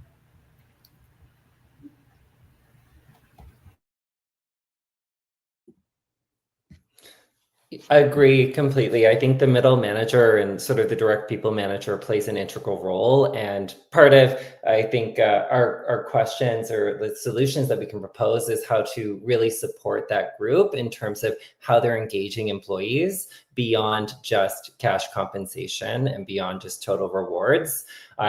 Oftentimes, culture has been a driver in terms of my own personal decisions in staying with organizations and moving on from organizations and being very mission aligned. I think especially for younger people entering the workforce right now, you're hearing that more and more. People want to work with purpose, and making sure that the purpose for any organization is really clear and articulated will help get that buy-in.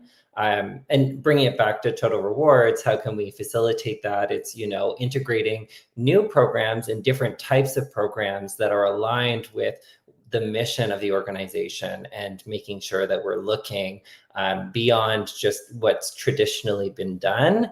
And also, I think with the data analysis and how quickly we're able to find and propose solutions, surveying and requesting employee input and crowdsourcing that across your team and your organization can be a really powerful way to get direction, and also make sure that you're heading in the right way when it comes to designing total compensation, and also making sure that it's effective in engaging the entire team so they understand the why behind the total compensation.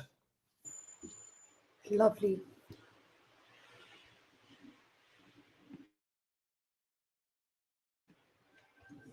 Okay. So before I jump on to the next question, I am inviting the audience to leave their questions in the comments, and we are going to randomly pick one and invite our panelists to answer for you. All right, so my next question is, given where we are right now, and there are a lot of startups that have boomed over a period of time, and as the trend shows, they will only keep increasing. What is the total reward strategy that you see which is different from the enterprise organizations? Or is there something that the startup should do because somewhere they feel threatened and under pressure with the kind of total reward strategy the enterprises have? And in their early stage, of course, they can't afford those kind of fancy total rewards for their people.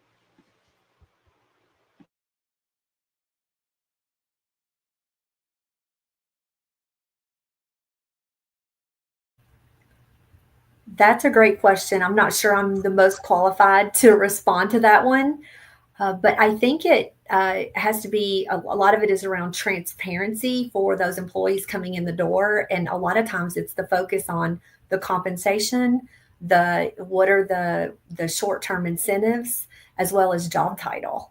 And those are the things that the startups typically rely on to get good talent in. And there are people that they thrive in those environments, and that's where they go. They go from startup to startup. But I do think, again, it comes back to transparency and here's where our focus is, understanding purpose. Like a lot of people go to work for startups because the purpose is so compelling and they get to build something. I know that I love building programs. And so, I hopefully other people may have more concrete answers, but from my lens, I think purpose, the rewards, the short-term incentive programs would be the ones that would be most compelling to people. Totally agree with Wendy. Totally agree with Wendy. I think it's going to be very difficult to be so competitive at that stage. So I think the watch key will be totally go for transparency. At least let these guys understand. And I think, Wendy, you said it just correctly. There are people who thrive the most in such environment. So search for those guys and get them in. So I totally agree with you, Wendy. Totally. All right. And I think this also goes back to what we talked about before, just in general around being flexible and, getting that direct feedback and fine tuning, as those organizations scale to figure out where you can tweak and make those changes. But ultimately it's listening, it's making those data-driven decisions and ensuring that you continue to stay aligned with what the business priorities are. And, coupling that again with the transparency and building out that journey of what the total rewards will look like. Because again, it's meant to be a journey. It's not always fully baked up front. And that's quite frankly the environment we're in today, even with total rewards. Everything is iterating and it's incremental improvements and adjustments. And just having that mindset that it's not about seeking perfection, it's really about creating an adaptable, agile environment and listening to the feedback of all the right stakeholders. I think one thing you just said there was agile, and that's exactly in my experience working in startup and rapid change spaces. It's about being able to really adapt and be agile when you're creating a total rewards program, because oftentimes when you're a scale-up environment, you start the year with a headcount of 20 and you close it with a headcount of 100. So what worked for your initial sort of first quarter does not make sense by the end of the year because of the rapid change and also rapid growth of the organization. When it comes to attracting and keeping people in these seats at startups, average tenure is much lower than traditional organizations. So I think that's something that is acknowledged. I'm not saying that it's right. I'm not saying that it's wrong, but it's just something that is endemic to this type of environment. And that oftentimes what that means is if you're looking to retain people, it does sometimes come down to retain at all costs. And that's where things like equity and it can become, I would say, a challenge in this type of environment because you're so focused on being agile. Sometimes you stop and you get caught up in the moment. And it's okay, how can we ground ourselves and make sure that we're being formulaic and also using data to our advantage, so we're not creating a lot of outliers and we're being consistent across the environment, and not leaving people behind. You have a lot of people who join startups and will stay there for multiple years, and their structure when it comes to total compensation will look very different.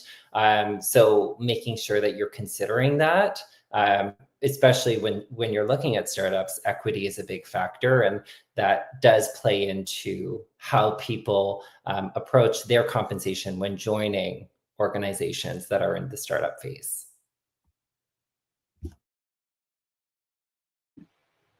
Lovely. Before I move to the last question for the panelists, a quick announcement. We have the Hacking HR event at San Diego starting next week. My colleagues would have already shared the link in the chat with you. Do take out time and do not miss the opportunity to network in person, and also enjoy the barbecue and the drinks at San Diego. All right, back to the panel focus. Sorry, I had to throw in a bait for people to stay back. So my last question here is, given that AI space is still evolving for total rewards, in your experience, any one used case study wherein it was a learning journey, not a success, but a learning journey for you and your team members and the leadership?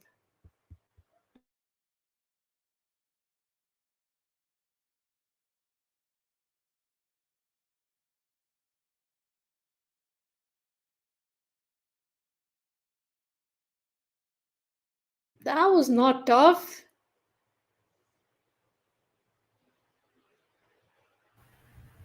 You know, I'll share maybe not a learning journey, but I'll share in terms of a use case that I think is an exciting one. Again, it takes work and time to build up the infrastructure to support it, but the ability to leverage, the speed of, traditionally we've always, focused on tenure and, static job descriptions, but the ability to be adaptive to emerging high performers. And how are we able to see their performance leveraging, whether we're talking about, a digital use case here, a digital product manager, and be able to see their, project feedback and their work feedback from their peers, from the manager, and be able to take that information to dynamically adjust their pay. I think that is something that I know has always been a challenge with organizations trying to retain those, talent that are emerging and moving very quickly in their careers, or wanting to, and having the access to that data and leveraging AI to help with pay plans and benefits that really support them where they are. I think that's incredibly important for us to continue to work in that space. I really love what you said about moving away from those static job descriptions, more to like those dynamic skill portfolios, tying rewards to capability growth, business value, and that cross-functional collaboration is definitely where we need to move to.